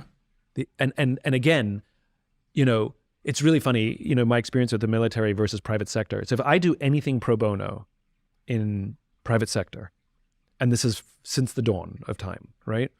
If I do anything as a favor to a company, almost always they will continue to take and take and take and take until I put my hands up and go, okay, we're done. This is enough, right? The military, it's the total opposite. I'll do something as a favor to somebody and I will never hear from them ever again. And the reason they don't call me is for fear that they will look like they're taking advantage. And I have to sit down with these people, these wonderful human beings. And I found a way. I said, do you realize I found a way to get them to call me, which is I'm like, do you realize when you don't call me, you deny me the opportunity to serve my country? And that gets them every time. But the reason I bring it up is it's the same in a relationship, which is when you don't call me and ask me for help, when you don't call me and say I need to cry, when you don't call me and say I'm in the mud, you deny me the opportunity, the joy, the honor of sitting in the mud with you. Not joy, honor. You deny me the honor, because it's not always fun. You deny me the honor of sitting in the mud with you.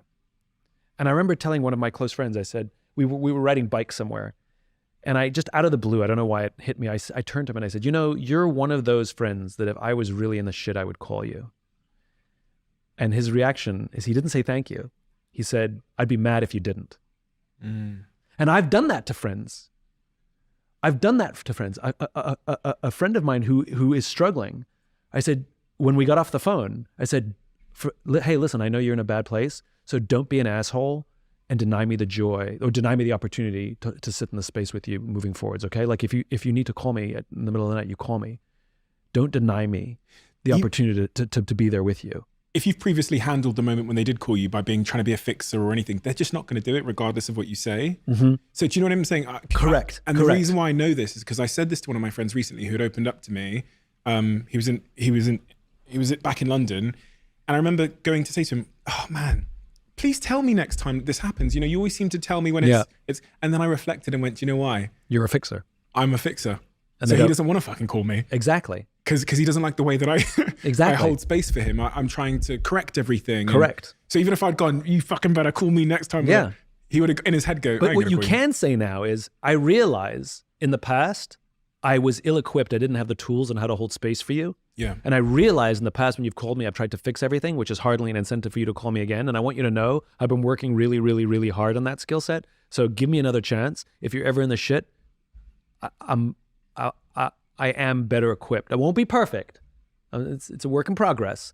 But I want you to know that I want to be there for you. And I think you'll be surprised I'm a lot better than I was. And if I'm not, you can tell me. Okay.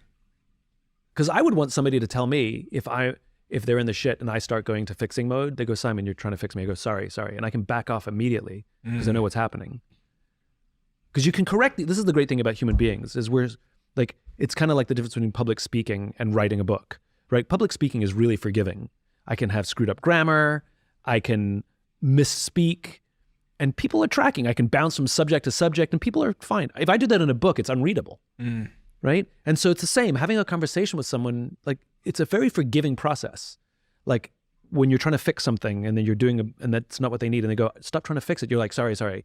You can actually get the energy in the right place back really quickly. Something you can't do over text. Yeah. Well, just I had to put that public service announcement in there. Yeah. They're very easily correctable. That's the nice thing. Like you can start, I mean, we've both had the experience where you're having a really bad, it's going sideways fast and it is going towards bad. And one of you or both of you is really making it worse and pouring, fuel on that fire. And then all it takes is one of you to back off and say, listen, can we just take it back? And you'll end the phone call hugging each other. It happens all the time. It does. We sit here in a couple of years' time, Simon, and we have a conversation, and some of the challenges you're facing in your personal life, some of the ones you've talked about, personal and professional, transition moment in your professional life, they're in a better place. Mm-hmm. Things are idyllic, dare I say, because I think that's a bit of an impossibility in the human condition, but things are idyllic. What does your life look like? For me, scale matters. And I am looking, so one of the things that I measure success by momentum, not by achievement. I think I've shared this with you before, how I've always viewed my career as an iceberg, which is when I first started, when I had a vision of the world, I imagine a world in which the vast majority of people wake up every single morning inspired, feel safe wherever they are, and end the day fulfilled by the work that they do. That is a vision that no one else can see. It exists in my imagination. It's like an iceberg under the ocean. I know it's there. I can see it, but no one else can see it because there's nothing sticking above the ocean. And so I talk about my vision and people be like, you're an idiot. You're an idealist. You're crazy. That's impossible. And I do some work, whatever it is, and a little bit of iceberg pops up. I've done something that is a tangible demonstration of what I'm talking about. Gave a talk, gave some examples, found a company. And somebody goes, oh, I see. Yes, I can see what you're talking about now.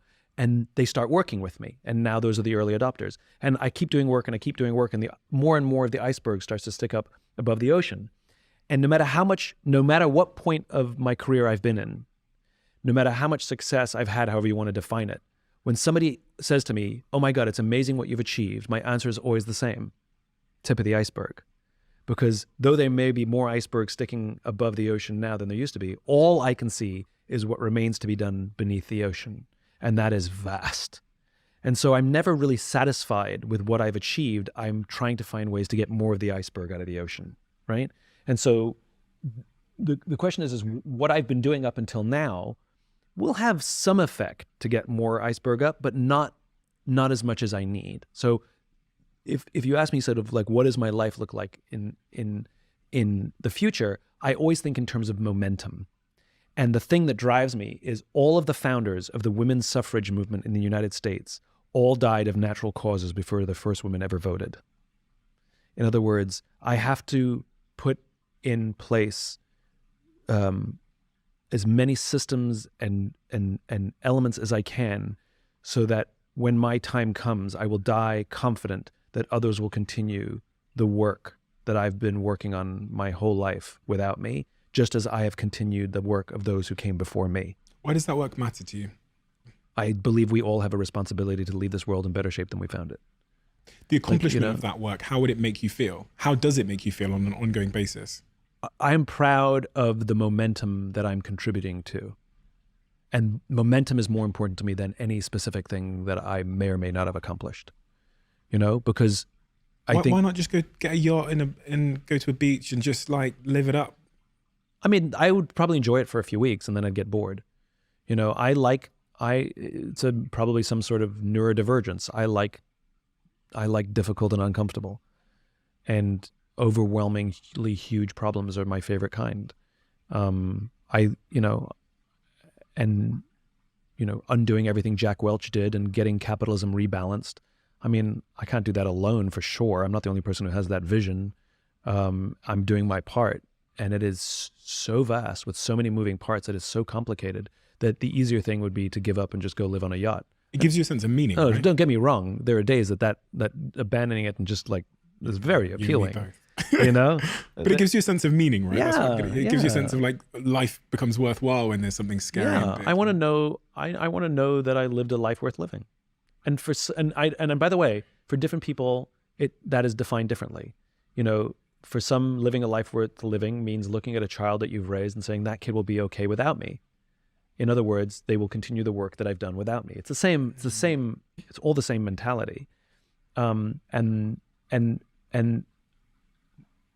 I don't care where somebody finds that meaning. I want them to have it.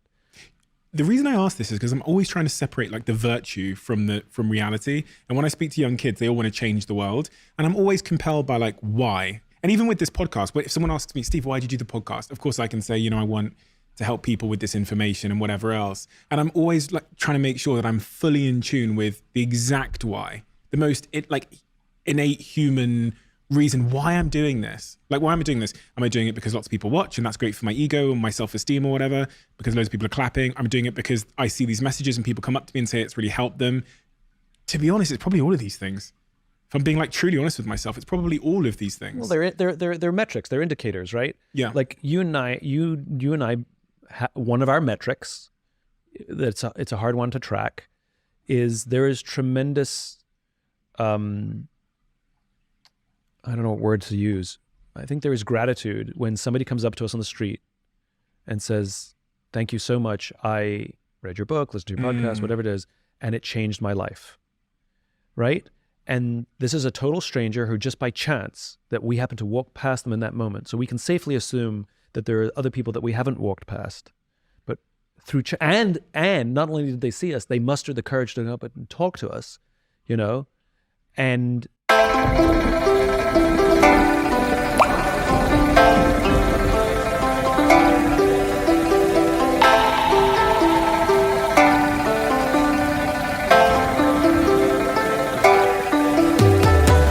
Ca buồn mà cất lời không lên, người đi mất mà nhất thời không quên. Lòng u tối dù đất trời không đêm, kể từ khi sống lấy lất đời không em. Đầu quay cuồng trong hơi men, đưa chân về nơi quen, dấu vết chẳng hề phai. Và rồi chợt nhận ra và vô tình khơi thêm ký ức bung lơi êm mà đã từng kể vai và ngồi. Chẳng cần thiết phải viết nên sử sách, mà lại phải nếm trải chuyện não nỉ.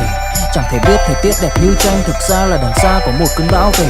Chẳng cần mơ hay chờ đến vạn kiếp để ta được cạn tiếp cho hết chén dao bôi. Rồi chẳng thể nỡ để vỡ mười nhân duyên, nên ta chỉ khấn nguyện chọn đời này chung lối thôi. Những kẻ si mê tới điên thường mơ tưởng cái thiên đường yên ương được tô điểm, nhưng hận tạo hóa tuyệt nhiên có ai đành bên em thành anh đài. Tình ta như hồ điệp vẫn mãi giữ riêng đây về giây phút khắc sâu. Chẳng nghĩ yêu em mà từng chút mắc câu, sầu hun hút khuất sau vẻ nét bút chắc đau. Hạnh phúc đâu cần chỉ cho cút bắt đầu. Nhớ đến cái lúc còn gió sương vơi đầy, nhớ hình bóng người nào đó vương nơi này. Trong vài khoảnh khắc mong có được đôi tay ấy cố lau đi bờ mi khi nào thưởng hơi cay. Xa một người và bước qua cuộc đời không thể xa đi vĩnh viễn mà chúng ta chỉ tạm chịu. Speakers, it's telling everybody to go to their shelters, and we're just on a plane filled with gas.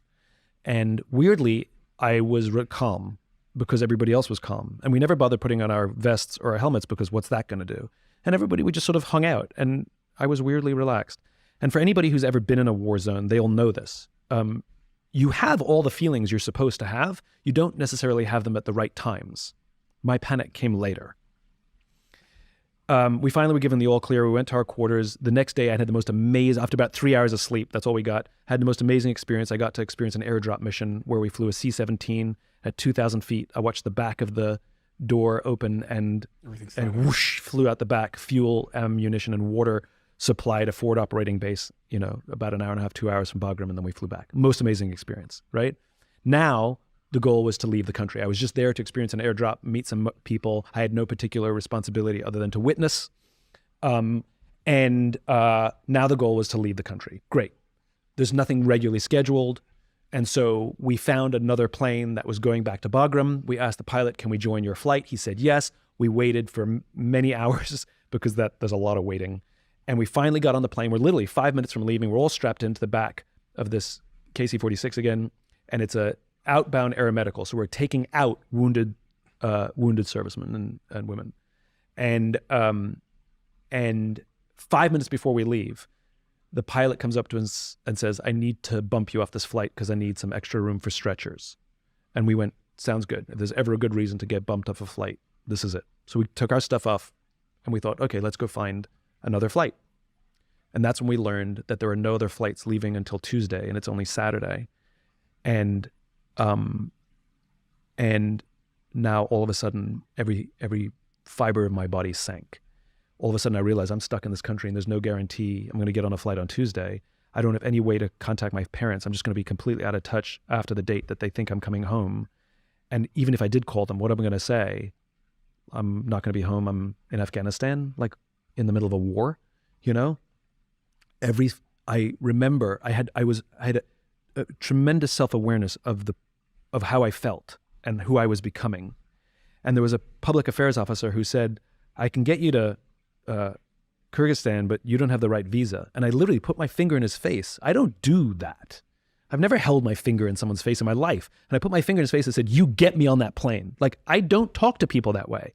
And I could see myself becoming this person that I am not and didn't want to be. We went back to our quarters. We're all exhausted. And so I laid down on the bed and closed my eyes just because I was tired, but there's no way I was sleeping. My mind was racing. One of the officers said, well, I'm going to see if I can find us another flight. And so he left. And the other officer said, well, I'm going to go to the gym then. And he left. And he thought I was sleeping. So as he left, he turned the lights out and I was left by myself in the dark. My mind going crazy. And now I'm panicked. That feeling that I should have had when the rockets hit, I'm now having it right now. I'm convinced I'm going to die. I'm convinced there's going to be another rocket attack. I'm convinced it's going to land on me. I'm convinced my parents are going to find out I was here when the military knocks on the door and tells them. And no logic can dissuade me. I know one of the reasons I feel this way is because I have no sense of purpose, right? I didn't come here for any reason. I just came here to witness. And so look, I'm in the purpose business. I'm like, all right, Simon, you need purpose. You need purpose. Come up with a sense of purpose. All right, you're here to learn and come back and tell their story. Okay, there you go. And it made me feel good for like 5 minutes. And then it disappeared and the panic and the paranoia came back in. And I went through this cycle multiple times trying to invent a purpose for myself. And then I finally realized I couldn't come up with anything and I gave up. And I lie in that bed resigned to the fact that I was stuck there without a sense of purpose. And I decided that if I was going to get stuck here, I might as well make myself useful, that I would volunteer, that I would speak to the troops that they wanted me to. I would carry boxes. I would sweep floors. I didn't care how menial the work. I just wanted to serve those who were serving others. And in that moment, I found unbelievable calm, even excitement to be there to serve those who serve others. As if it were a movie, the timing was extraordinary. Having just come to this remarkable insight, the door flies open. It's Major Throckmorton. He says, there's a flight that's been redirected. It's going to Ramstein. We can get on the plane if we leave now. They're not going to wait for us. We have to go. We have to go now. We have to go now. Where's Matt? I'm like, he's at the gym. We run to the gym. We get Matt off the treadmill. There's no time for him to shower. He puts his uniform back on. We grab all of our stuff and we run to the flight line to get on this plane. We get to the flight line. We can see the C-17 we're supposed to get on. It's right over there. We can see it. But the security stops us and won't let us onto the flight line. There's a fallen soldier ceremony happening somewhere on the base. And out of respect, everything stops. And so we sat on the curb and waited. And while we were sitting there, I told the guys what I had gone through lying in that bed. Mind you, I have no idea how long I was in that bed for. I could have been in there for 10 minutes. I could have been there for an hour. I don't want anybody to tell me either. I lost all concept of time. I sat there and told them what I had gone through. And I'd come to this remarkable insight that true purpose in life is to serve those who serve others. And I wept while I was sitting on that curb. And one of the things that a lot of people don't know about the military is crying is just fine. Finally, the security came up and we were able to walk to the aircraft. We boarded the plane. We would be the only 3 passengers aboard this aircraft. What I didn't know at the time is the reason this flight had been redirected is that we would be carrying the soldier for whom they just had the fallen soldier ceremony. We stood there and waited, and the Army brought on the flag-draped casket. The soldiers put the casket right in the middle of the aircraft. They stood there and did a very slow 8-count salute.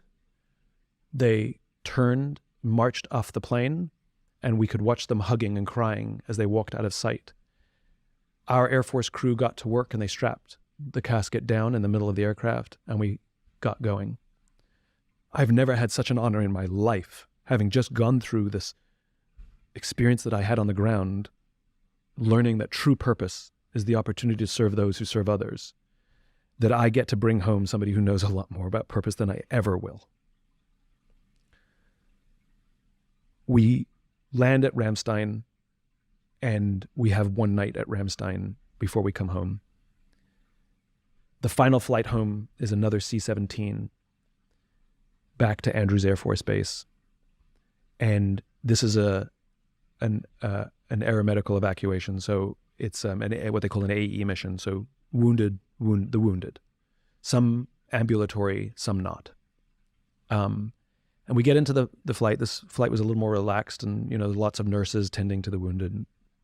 And in the back of the aircraft was a single gurney, a single Marine who was in what they call CCAT, which is an artificial coma, very, very badly wounded. And he had 4 doctors attending to him personally.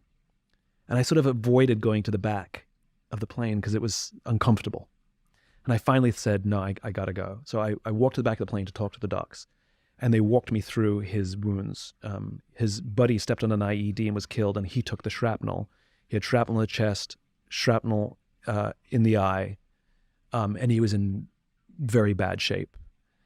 And the docs were telling me that the amount of new techniques that they were learning how to treat trauma, just because of the war in Iraq and Afghanistan, was slowly making its way into civilian hospitals. So even when they're wounded, they're still serving us, And the lead doc was a reservist who works in an ER in Austin. And had I not gone through what I had just gone through 24 hours before, I would never have asked him this question. But I did. I asked him, hey doc, you're a good guy. You work in an ER. You save lives for a living. That's your job. Do you have a different kind of feeling on these missions than you do back home? And he looked at me and he said, 90 to 95% of the people who come through an ER are either drunks or idiots. He says there's not a single drunk or idiot on this aircraft. He said the feeling that I get when I get to work these missions during my reserve hours is more powerful than any feeling I ever get when I'm working back home. Again, the greatest sense of purpose and meaning we can have in our lives is to serve those who serve others. Part of the deal that they made with me when I went, the general said, I want you to go and I want you to come back and tell us your insights. What you saw that we did well, what you saw weak, just tell us your insights. So about 2 weeks after I got home, I went back to Scott Air Force Base and was standing in a room full of all the brass, all the generals, the colonels, all the command from the mobility forces.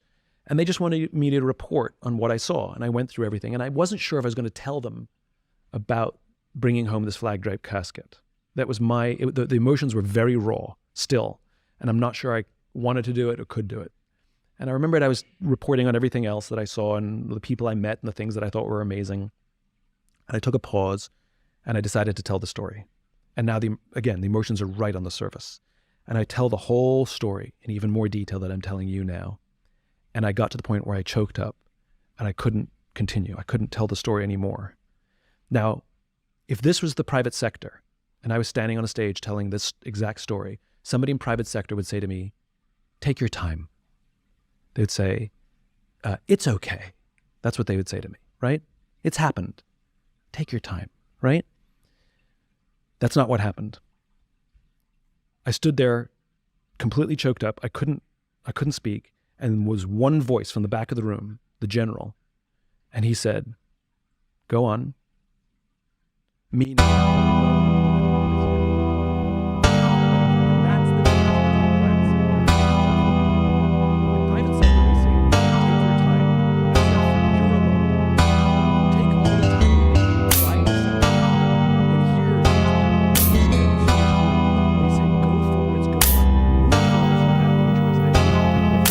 Em đến nhẹ nhàng như cách em đi qua cái khảng lãng mạn như thi ca, khiến anh chẳng nhớ được gì cả, chỉ chút vội vã anh ghi và em. Anh không biết được là đôi mình còn gần bên nhau bao lâu nữa. Nhiều lúc anh nghĩ hay thôi mình có lẽ là đừng yêu nhau nữa, vì cãi vã nhiều quá anh mệt lắm, chia tay nhiều quá anh mệt lắm, tất cả ở em đều mệt lắm. Nhưng rồi thời gian cũng hết năm, em thì vẫn ở đó, vẫn nắm chặt tay, vẫn kể môi sát môi. Anh thì vẫn như vậy, vẫn nghệ sĩ nghèo chỉ có lời hát thôi. Em à, người ta mất nhau trong 2 tuần và ta xa nhau cũng 2 lần. Anh không có phải thằng khờ, cũng biết trái tim đâu đó đã phai dần. Phải cần một sự liều lĩnh để thấy mình còn luyến thương nữa không. Mình sống với nhau như vợ chồng, những tình thế này thì chưa giống. Bài nhạc anh viết vẫn chưa xong, liệu rằng ngày đó có To serving those who serve others, that it is our responsibility to serve them. There's an unwritten rule. The reason I do so much pro bono stuff is because when I meet people who are on the side of good, on the side of service, I obey that unwritten agreement that I will be there for you and I will serve you and expect nothing in return. And if you want to bring it full circle back to relationships, when one person shows up in the relationship to serve you, you have the moral responsibility to serve them. Because to serve someone who serves others, they are serving you, which means we have to serve them. I live my life by that code.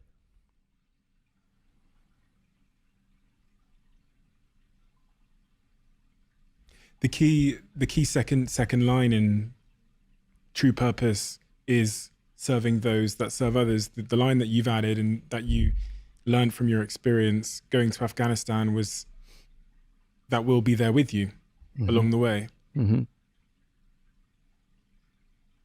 How important is that for you in your mission, that you have someone there with you? And do you feel like you have someone there with you on the mission you're on? You talked about the iceberg, pulling it out of the ocean. At the start of this conversation, you reflected on feeling lonely, not understood. I feel lonely for it's my personal life, right? Do you feel like you have people that are there with you? Absolutely. And when somebody comes up to me on the street and says, "Thank you, you changed my life," I always say the same thing to them. Thank you for being a part of the movement.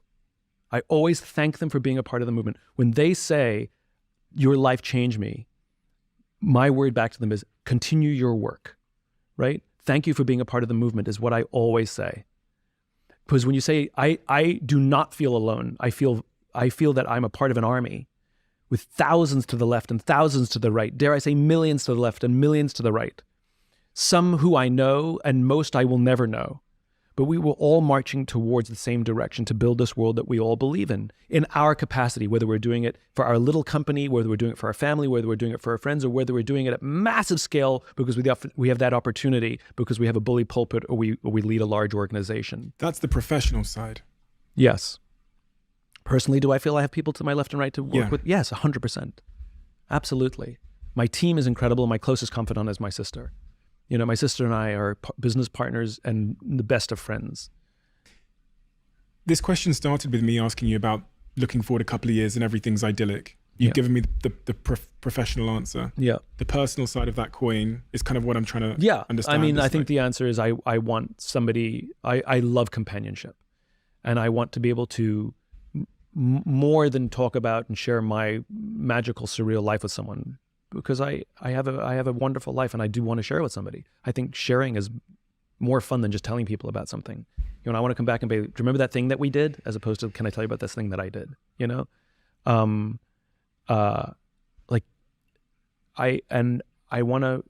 to share somebody else's life. I want to hear about their bad day. I want to hear about their good day. I want to be their cheerleader.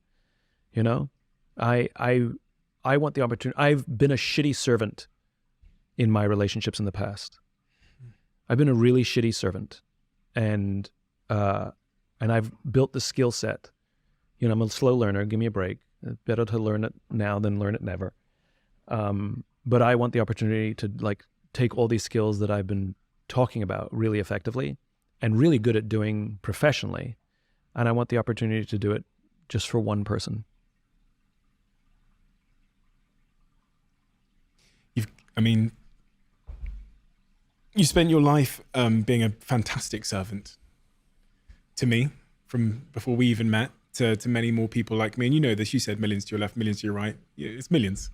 You've been a fantastic service to millions. And sometimes, even in my own life, I reflect and think the service that I did, whether it was building the service to my employees or the service to the outside world, it came at a cost. And that was often the service to one individual who was right there, who I sometimes took for granted over and over again, to the point that I lost them and then had to live with the regret. But I mean, it just seems so obvious to me that because you have the awareness of all of that, you're perfectly placed to serve. I'm having a thought, an insight right now, which I hadn't had before, which is we've talked about, you know, everything that we gain in this life comes at a cost. And the only question is, was the cost worth it? And so now if you say I put all of this focused on this movement and it came at such personal cost, right? Like I took my eye off the ball. I wasn't investing the time to be a better boyfriend, to learn how to have a relationship, to learn how to manage, you know, some of the symptoms of the ADHD, just to forget about the ADHD, just to learn not to be an idiot, you know? Was it worth it? And the sad thing is, it was. Like, if you're asking me in the state that I'm sitting in now, would I sit in the state right now again and do it all exactly the same way? I'm not sure I'd do it exactly the same way, but I believe the movement that we're building and what you and I are both a part of, it was worth it. Now, it wouldn't have been worth it if I didn't learn this lesson now and be given the opportunity now. You know, would I have preferred it 5 years ago, 10 years ago? Yes. But I believe the cost was worth it, because I think the work that we're doing has nobility to it and it matters. And that weirdly makes it sort of, that's really nice. Yeah, the cost was worth it. Simon, thank you. Do I have to pay for this?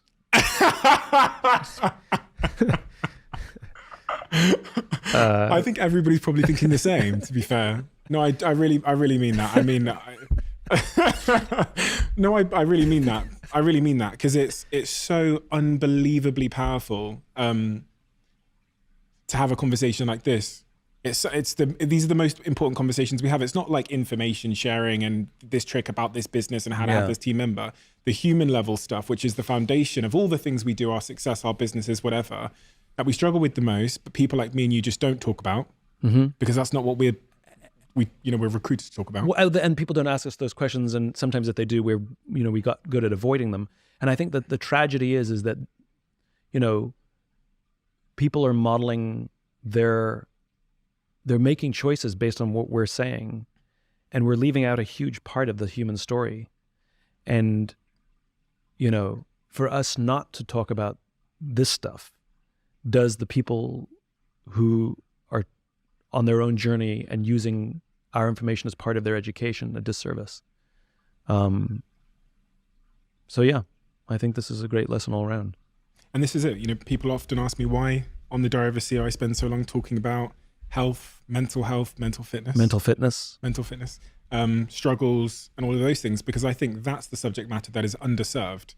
So that's pretty much the whole space that I play in. I spend very little time talking about how to scale a company, and I focus on what I believe is the underserved foundations of being a great, successful, quote unquote, individual, which is all the stuff we've talked about today. Yeah. Hey, thanks so much. Thank you. I really love when we do this. So do I. And the thing is, I think what people don't realize is, you know, you and I know each other, respect each other, and like each other, but we don't go out for dinner. Yeah. We've never actually gone out for a meal, you know? And I think what's so interesting is, I think if we did, this is what we would talk about. Yeah. And so, you know, it's better to do it with others than just by ourselves at dinner. We skipped the first date. We went straight We did into skip the first deep end. date, went straight into the relationship. It's but true. we both hate the first date, so that's okay. Hey, thank you so much. I really do appreciate it. Thank you, Simon. quick one. As you guys know, we're lucky enough to have Blue Jeans as a sponsor and supporter of this podcast. For anyone that doesn't know, Blue Jeans is an online video conferencing tool that allows you to have slick, fast, good, quality online meetings without any of those glitches that you'd normally find with other meeting online providers. You know the ones I'm talking about. And they have a new feature called Blue Jeans Basic, which I wanted to tell you about. Blue Jeans Basic is essentially a free version of their top quality video conferencing. And that means that you get immersive video experiences. You get that super high quality, super easy and zero fuss experience. And apart from 0 time limits on meetings and calls, it also comes with high fidelity audio and video, including Dolby Voice. They also have expertise grade security, so you can collaborate with confidence.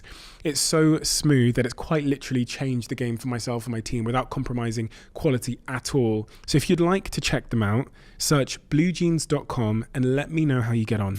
I have to say, I've been on a bit of a journey with this brand because when I started my business in new territories, when we first moved Social Chain to New York City, the first place we went to was WeWork. We moved 4 of our team members out to New York City and we built the business from there. I have to say there's something magical about WeWorks. I've spent the last 2 or 3 weeks in LA in a WeWork, and as you walk in the front door every day, it's almost like that sense of community, that sense of magic, excitement, camaraderie is tangible. And you don't get that when you're working at home. You don't get that often when you're sat in your bed on your laptop. There's something about getting out and getting into a WeWork that makes me feel a sense of entrepreneurship and creativity and building. And the way that WeWorks are designed, both in the way that they offer subscriptions so that you can work, on demand, but also the flexibility of the contracts means that it's just the perfect place for businesses to scale their companies. And if you haven't checked out WeWork and you want to, you can go to we.co/CEO, and there you can get 50% off a trial day at a WeWork close to you.